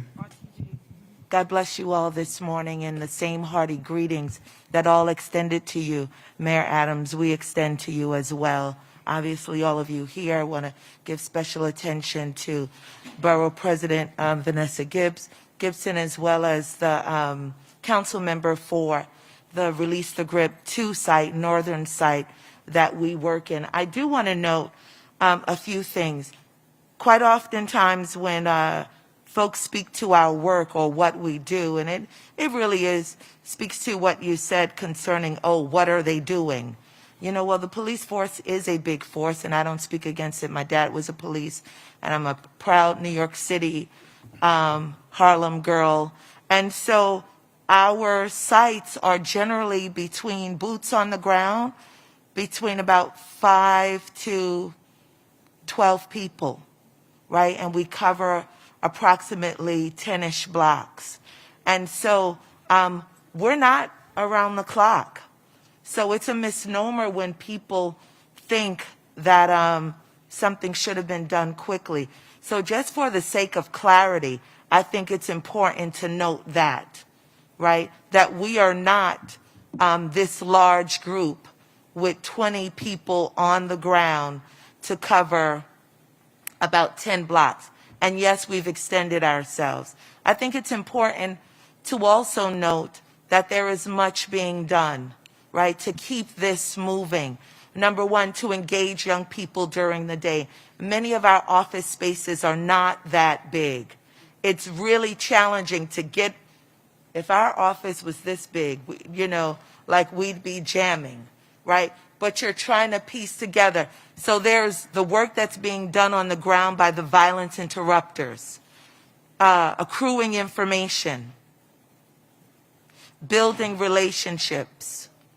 You have young people who really are wanting to get out, right? Whatever that means for them.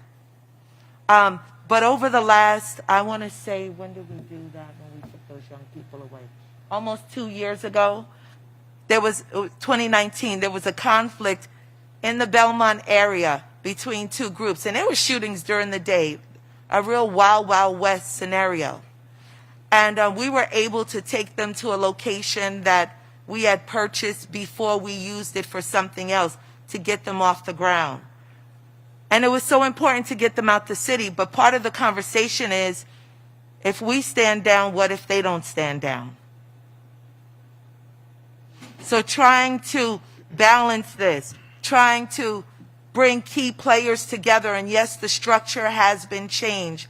And I believe over about the last 2 years, you have structures. And right now, yeah, I'm talking about gangs, but that's not the only thing. There's mental health, right? Issues. There's desperations. But then you're talking about there's been a change in the structure, right? And so entities have come together. And so it changes the dynamics of what's going on the ground and who is merged together and now who they're standing against. So yes, it is when funds get to us. It is making it very clear about how many people we have on the ground, because when we say on the ground, that includes our outreach workers who do risk reduction work. Lightly, some case management, because you have to get people ID cards, right? You have to spend time speaking to them. You have to get birth certificates. You have to bring them through some courses in job readiness so that you can move them on to a class. And some here know what I'm talking about, and I believe some of the older cure violence crisis management teams are doing it better because of years. Some folks just need to get out the city. We've sought to relocate about two of our participants. I was going to say two of our kids, right? Two of our participants, because they just need to be out the city, right? Because they're desperate. We won't even address housing. But this work is a lot bigger than just people on the ground, because if that was the case, with all due respect, no shade to anyone, the police would have already done it.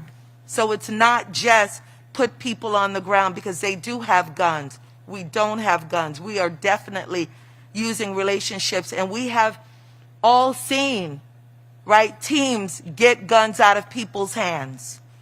We've had a call, and I'm going to stand down, where one of our kids said, yo, meet me at this such, to an outreach worker, to his case manager. He couldn't get there. He sent somebody else on the team. The young kid thought that our outreach worker was going to put work in with him.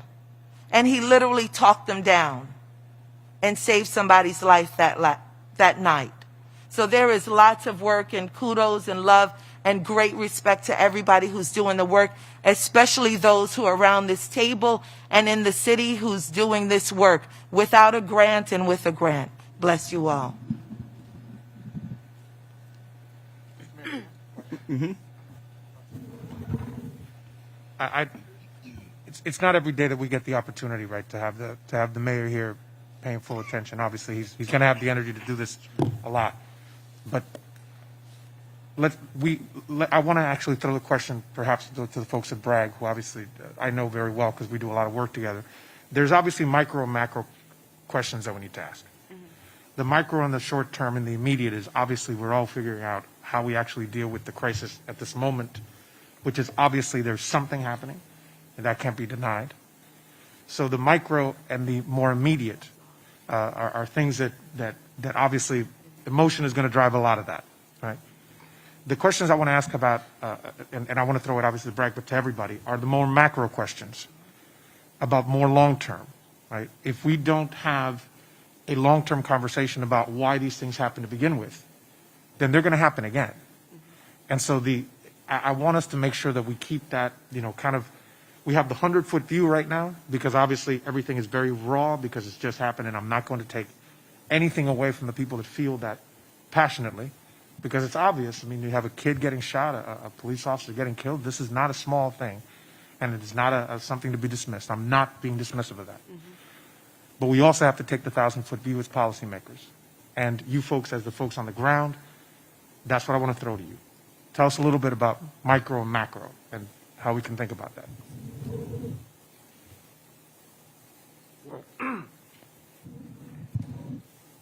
First and foremost, thank you for having me here. Thank you for everybody coming.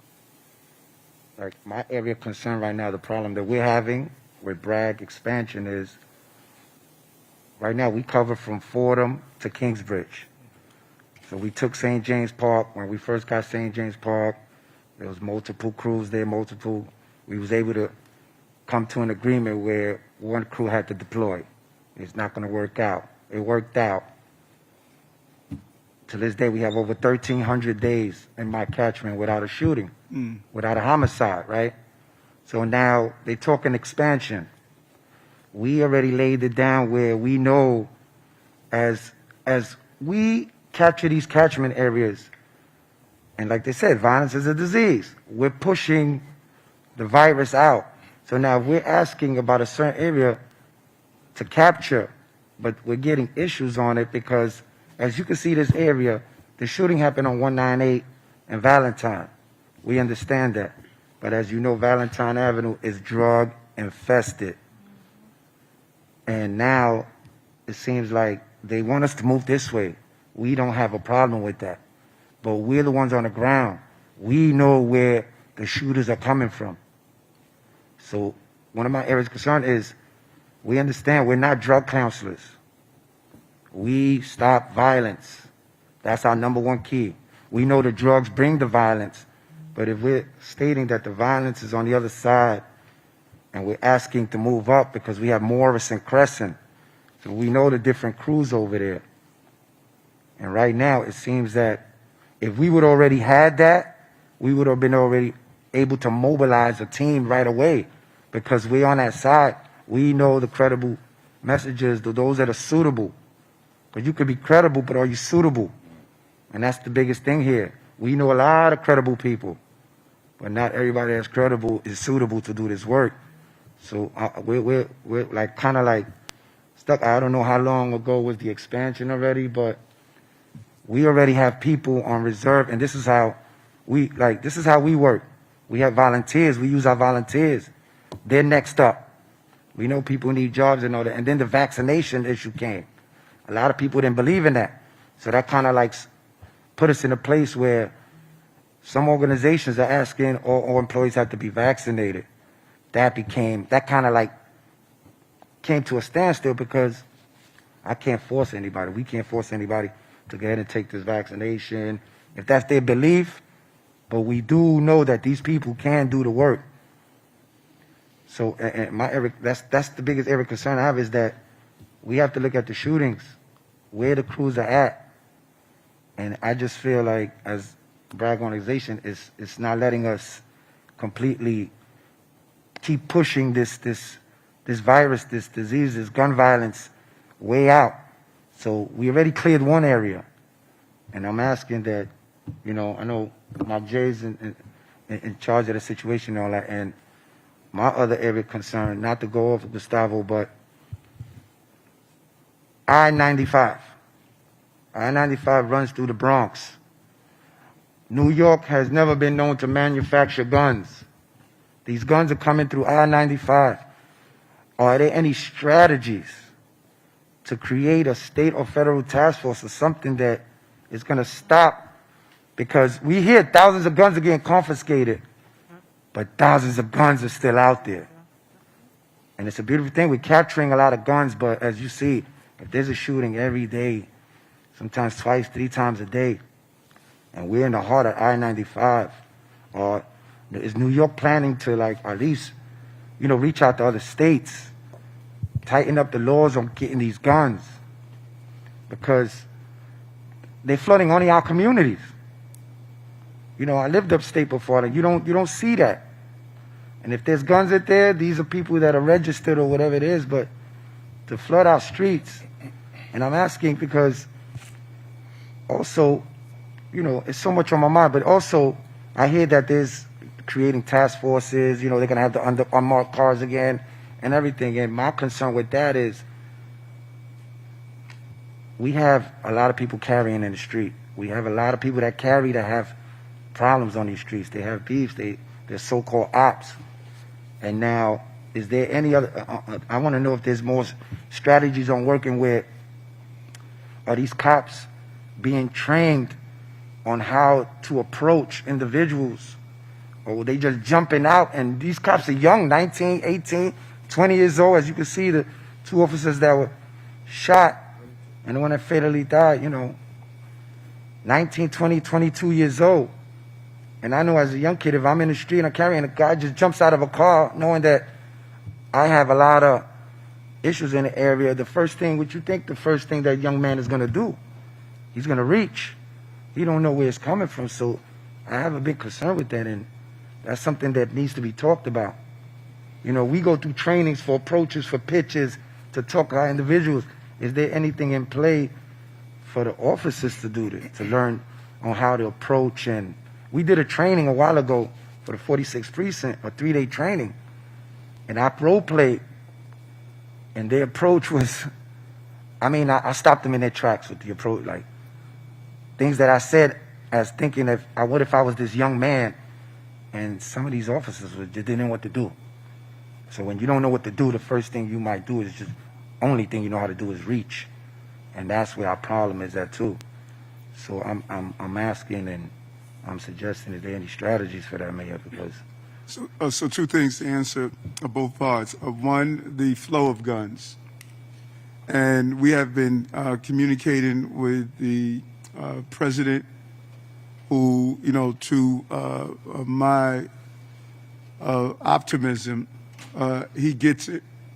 He understands that this can't be just a local problem, because you're right. We're taking thousands of guns off the streets, and thousands are flowing back in the streets. So we'll never solve this problem if it's just getting it from the end and not the source. And that's our focus. That's one of our plans. We've been really fortunate with Congressman Espaillat and what he's doing with the New York delegation. And you're going to see there's a real comprehensive plan that we're going to be rolling out with the president, the federal, the state, the city government all coming on board to do information sharing and going to the source. Because just as there's just a small number of shooters, there's a small number of gun dealers that are supplying the large number of guns in our city. We have to zero in on them and use everything in our arsenal.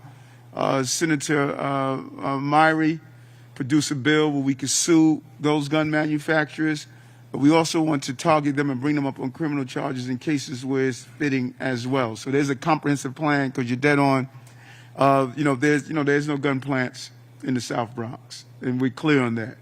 The second is the plainclothes aspect of it, and we welcome any training methods that you have identified based on your skill, because the sterilized training methods that's being used year after year after year did not change with what happens on the streets. And so having the team of you come in, speak to those new officers that are going in my version of a gun unit is different from what you saw in the past. Because the number one thing I heard during my years of fighting against police abuse, I was up here when Diallo was shot. His mother is a friend, and Baez and Zongo and all of these other families. I know them personally, and this is what I put my life on during 100 Blacks in Law Enforcement Who Care. But policing is both omnipresence, the blue and white, and it's also unpredictable. If all you had is blue and white vehicles out there, the bad guys are going to have one jump on you. That's just the reality of public safety. They need to feel that they don't know when there's an officer around, but it has to be done right. And the number one complaint I receive is that, as you say, cats were just jumping out on you, So our version is not going to be that version. And we're going to, when we roll it out, we're going to let you see exactly what we're doing, and it's going to be a successful way of going after guns without creating that ism. Because we're not going backwards. We're not going back to the days where everyone that walked the streets was stopped, searched, frisked, harassed. We're not going back to those days. We're going to be extremely precise on who we're zeroing in on, because you know what? We know the shooters. We know who's carrying. We know, where the problems are. You don't have to throw out a blanket on the entire community. You could pinpoint exactly where the shooters are, the known shooters, and how to approach them. But just as we're going to do precision policing, we're going to do precision resources. Because we know who's on the pathway to get into violence, so why not catch them before they get into violence and give them the resources they deserve? So I would love for you to sit down with Phil Banks, my Deputy Mayor of Public Safety, and go through the training that you're talking about. And if we have to modify our training, we look forward to doing so. Hey, I just wanted to touch a little bit on when we were discussing macro and long term a bit. So, and Jessica touched on this too. When we're talking about gun violence, it's a structural issue, right? So by the time that trigger was pulled, that gun violence happened way before that moment, right? So whether it's my schools are under-resourced, I'm having domestic violence happening in the home. When I go to the hospital, my services are inadequate. When I try to get food, that's also inadequate. And I think that even with the pandemic, and we could all agree that happened, a lot of that was exposed even further, right? All these systemic issues that we're having. So I think that if we're looking at this from a macro level, we really need to keep the button, like when we're talking about precision resources, Ms. Mayor, also making sure that we're keeping our finger on that button to like continue to pour into that. And like, so for 2 examples specific to the crisis management system, when we're talking about like school conflict mediation and youth enrichment services, I think a lot of supports could come from the administration on allowing the credible messengers to be able to do their work in the schools. Are there some schools that completely buy into the model and they have a good time and it's productive? Sure, but there are also schools where that's a little bit more tougher. So I think having a little bit more support from the administration to allow the DOE to really continue to believe in this and bolster this work within the schools would be super important, because we know a lot of what happens in the community goes into the schools and vice versa. So I think long-term and expansion, and I don't know these, I know these conversations are already happening, so I don't want to say that they're not. They are, but I just want to make sure that we're keeping our finger on that button, because the schools are super important. It's vice versa in there. So really getting that support from the administration to really push on DOE to have them respect this work, allow this work to happen, and really have a real conversation about what's working, how is it working.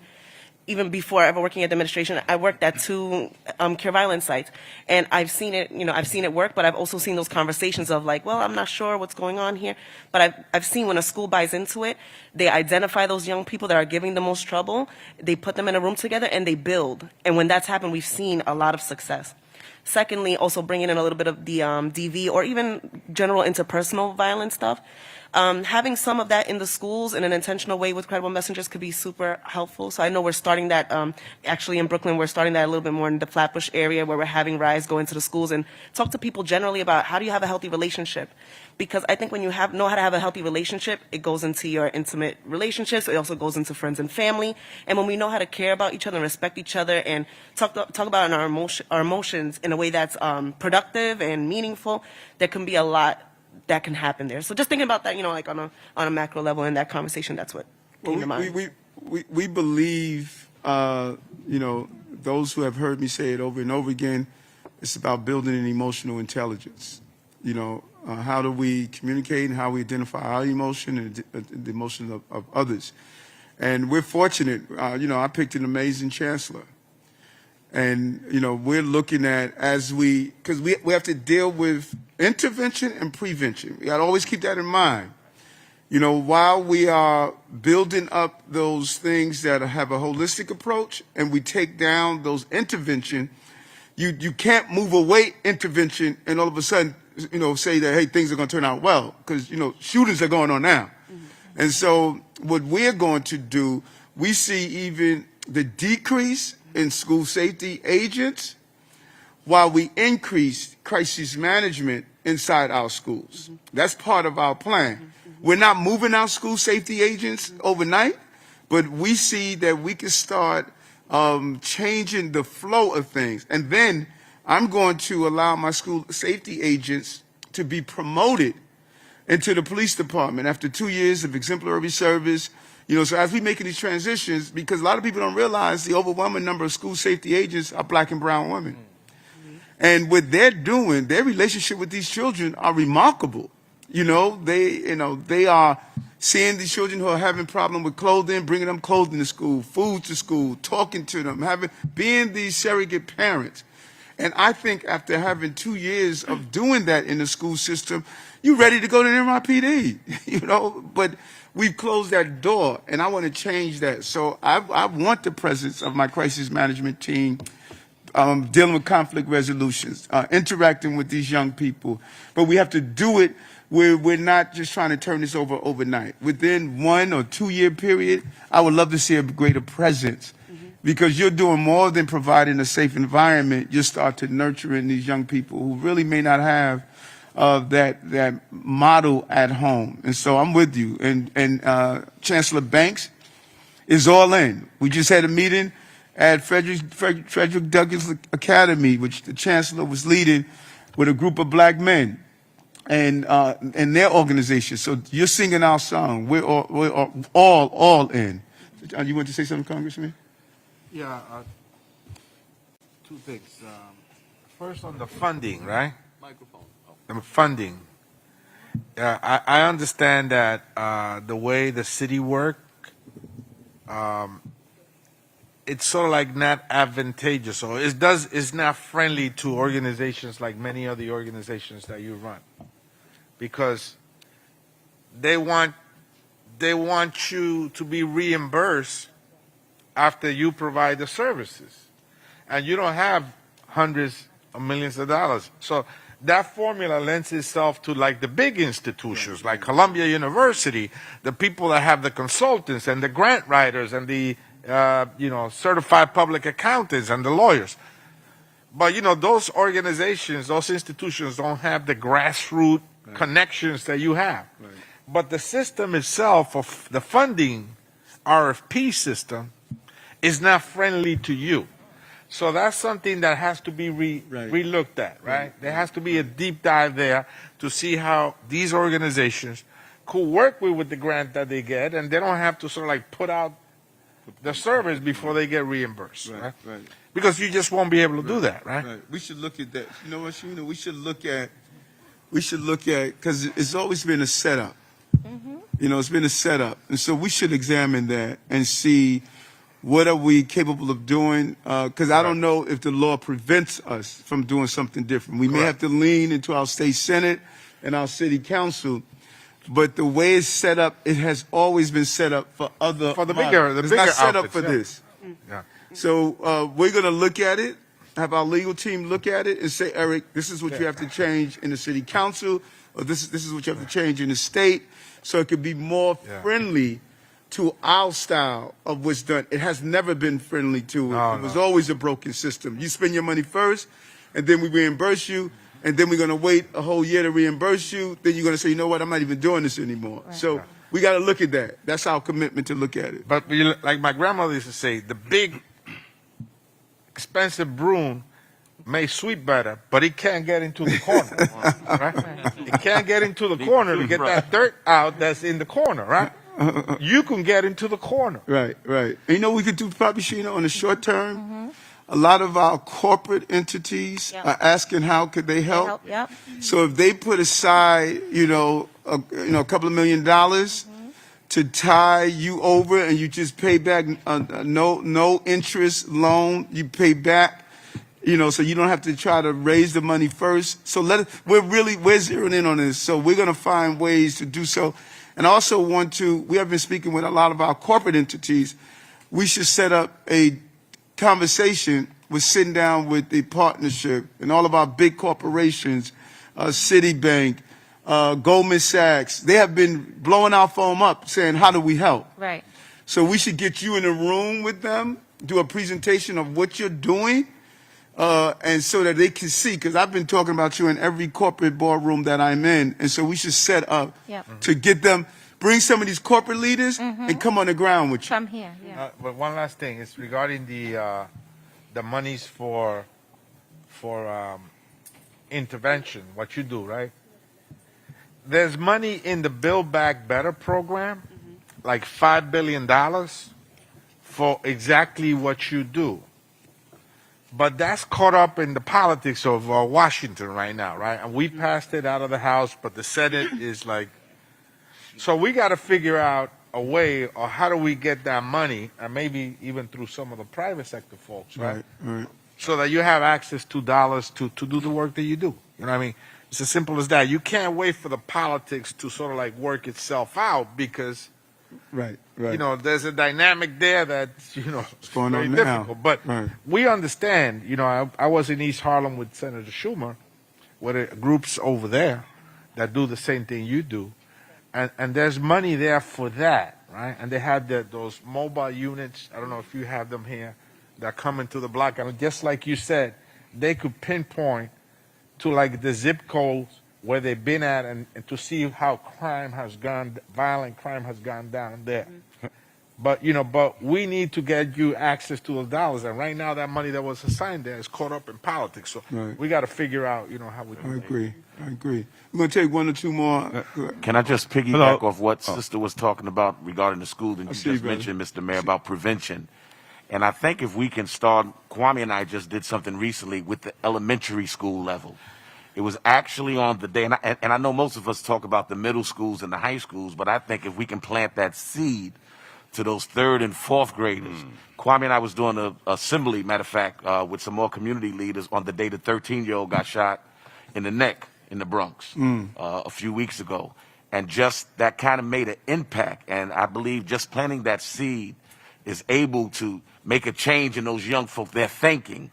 Because a lot of them, matter of fact, we had asked them questions about, how many have seen violence, and you'd be surprised that everybody's hand went up.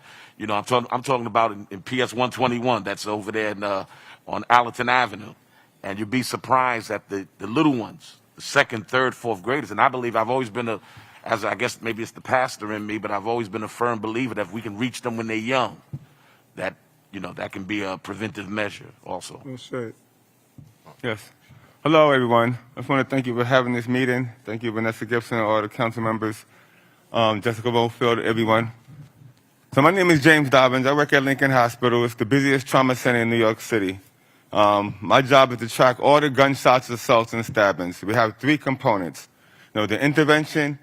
We have so many gunshots, assaults, and stabbings. We work with SOS, with the liaisons. They come in, they sit with the patients. Just to stop retaliation, we have a strong relationship with our community partners, SOS. And we have our internal hospital responders with victim crime services.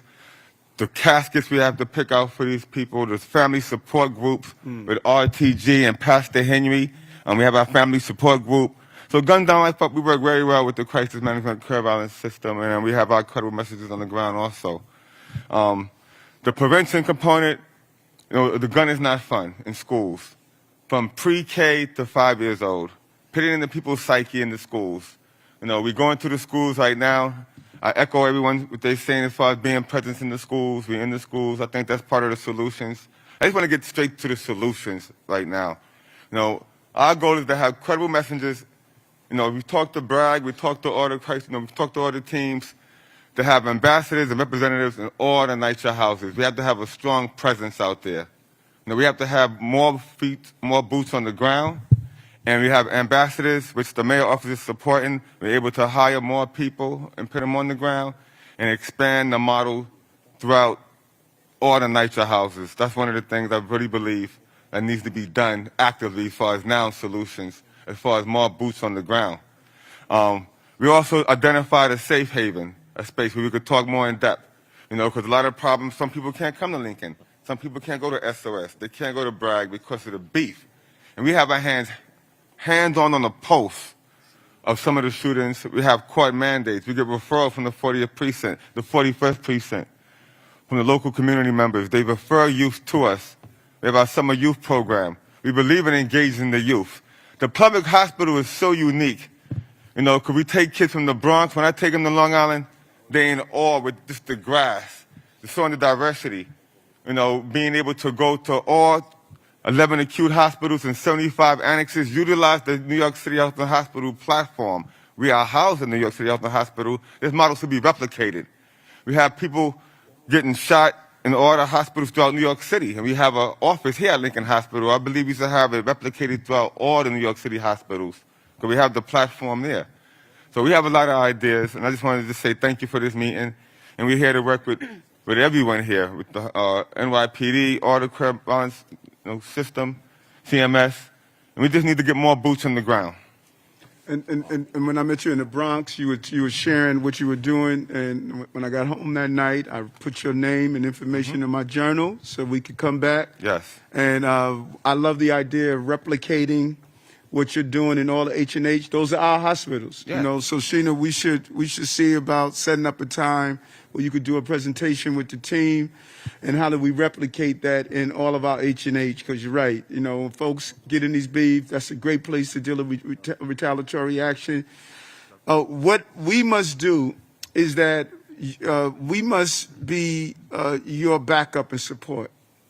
We must make sure all of our agencies are tied into what you're doing. So when you walk into a hospital, that to stop the retaliatory shooting, they need to be welcoming you.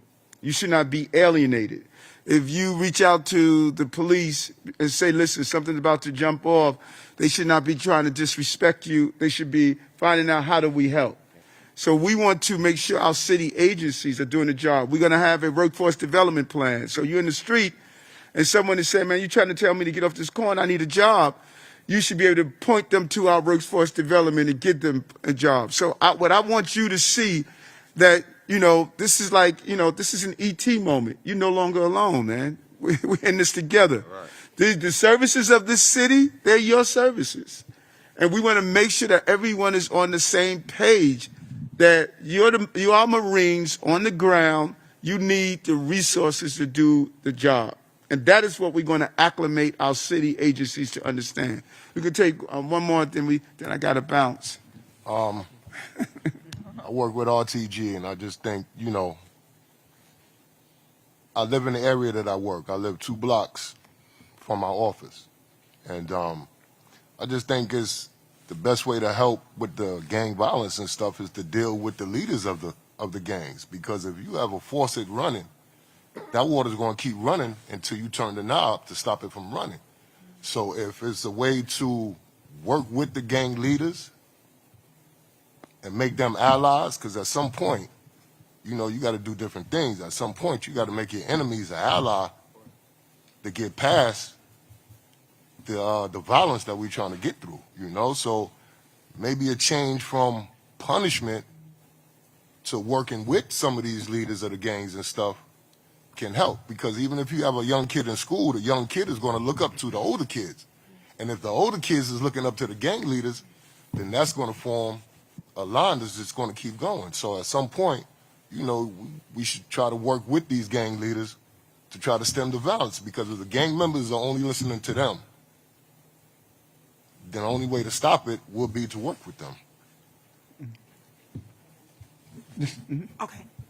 Just wanted to add another point, and I think many of you already are aware, through the crisis management system, we've been able to forge more partnerships with the Department of Ed, where many of you have a physical presence in some of our middle schools. Chancellor David Banks often says this, and I agree with him, and I've said it as well. The issue is not what's happening inside our schools. It's the path that young people have to take to get to school that is the problem.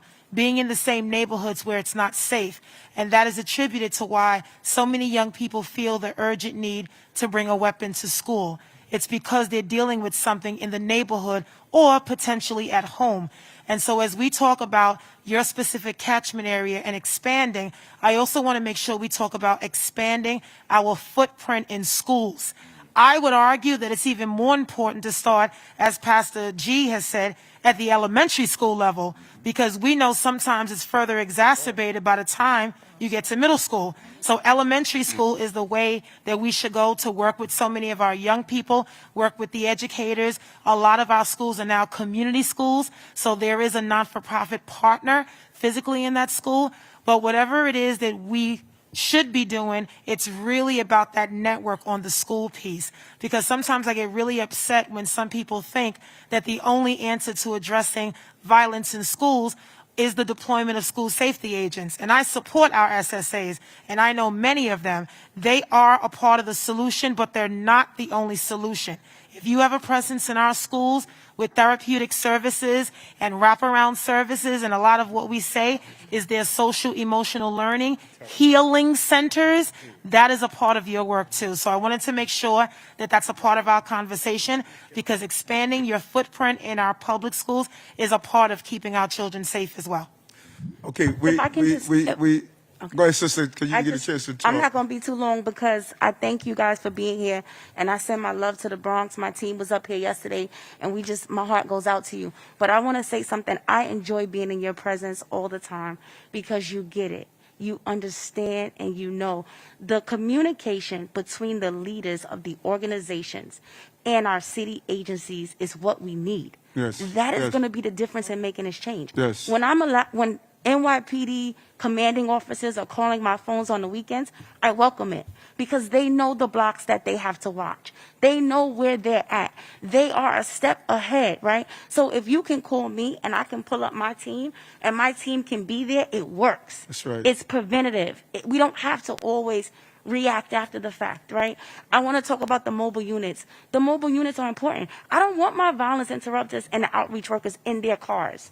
I need them in my units because NYPD identifies with my units. Department of Sanitation identifies with my units, right? So it's important when we talk about the red tape that we understand if, as crisis management organizations, if we're expected to have the results and we want to see the gun violence and the crime decrease in our communities, we have to be equipped with the resources, right? I can shut down blocks from selling drugs and having illegal activity, but what precision employment program am I sending them to? Right? How long is it going to take for me to get a referral for OSHA? That's right. Right? When we got all these buildings and construction sites coming up every day in our communities. Right. I need those guys on those construction sites. And I don't need to have to go through 8 different agencies and referrals to make that happen. Right. So there's a lot that we can do together as leaders of organizations because we know it. But if we don't have the tools and the resources and we don't keep the communication going, we won't be able to have the results that we're looking for, you know? So I don't have to keep going on and on because you said it. You said all of the agencies and the leaders are going to come together and continue to have conversations. I'm on sanitation every week.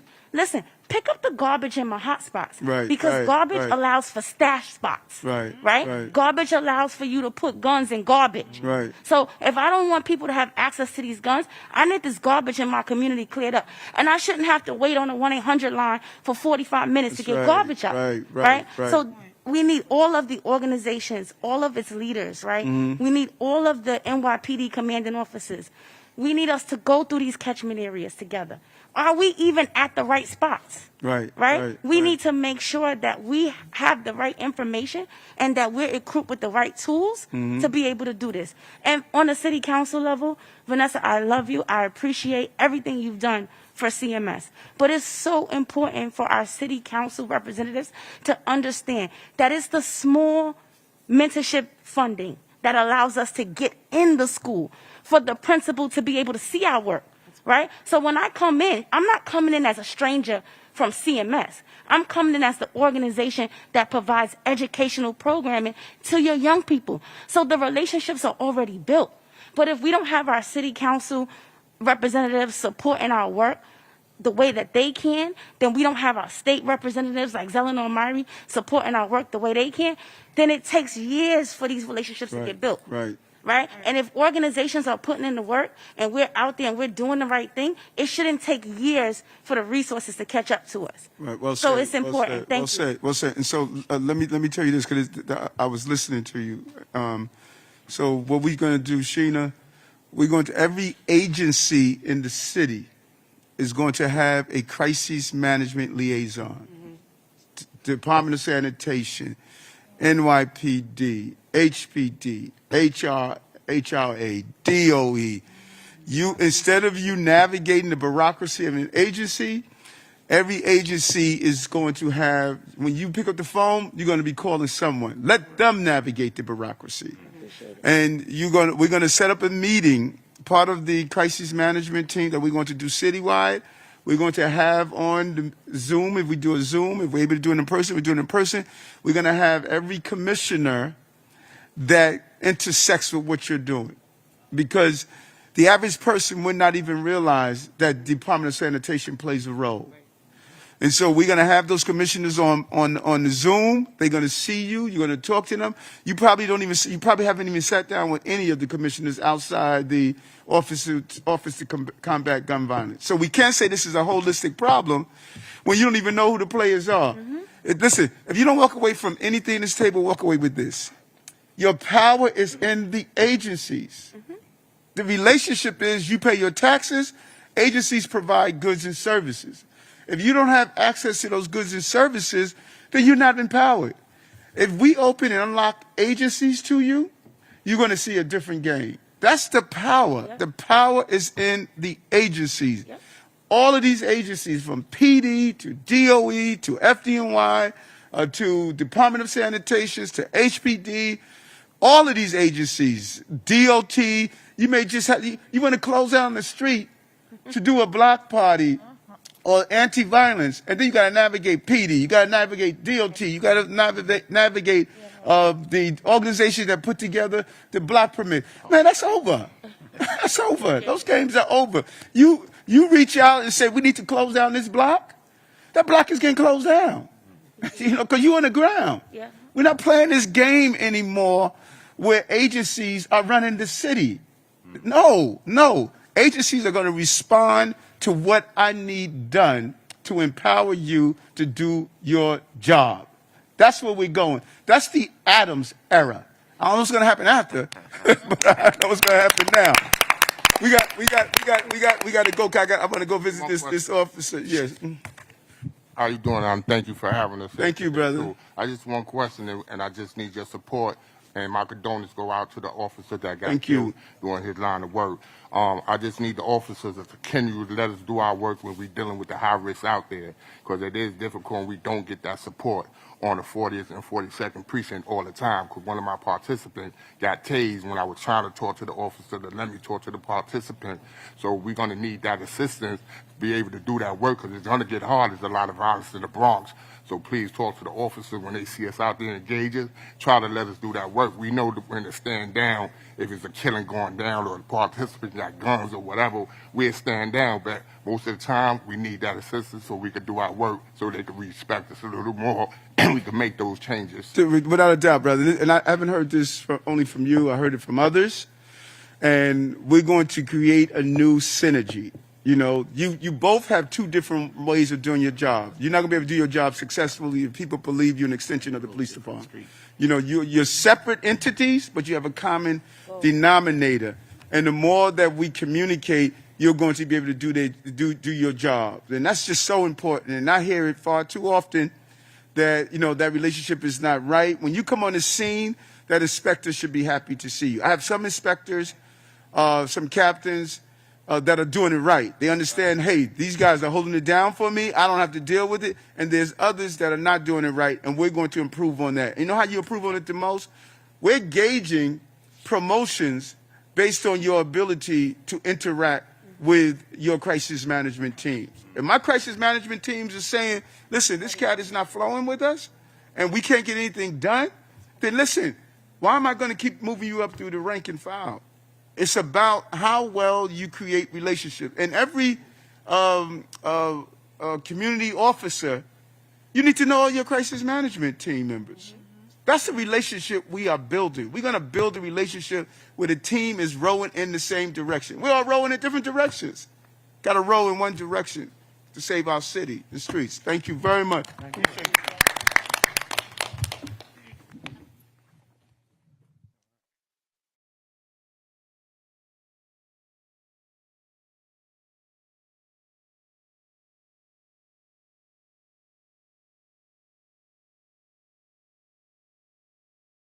Years to clear that pandemic. And if you bring back the people that fought that pandemic 100 years ago, they will be amazed by the science. They will truly be tantalized by how speedily science has progressed and how much we could tackle this virus. They will also be very amazed and maybe very, very shameful of the fact that the amount of inequality and inequity that exists, even though science has made tremendous progress. So I think I really wish that we could go back to history and bring back some of those people and ask them their views of if they were here today, what they would do. So what we have seen over the last 2 years is really total collapse of global cooperation and solidarity.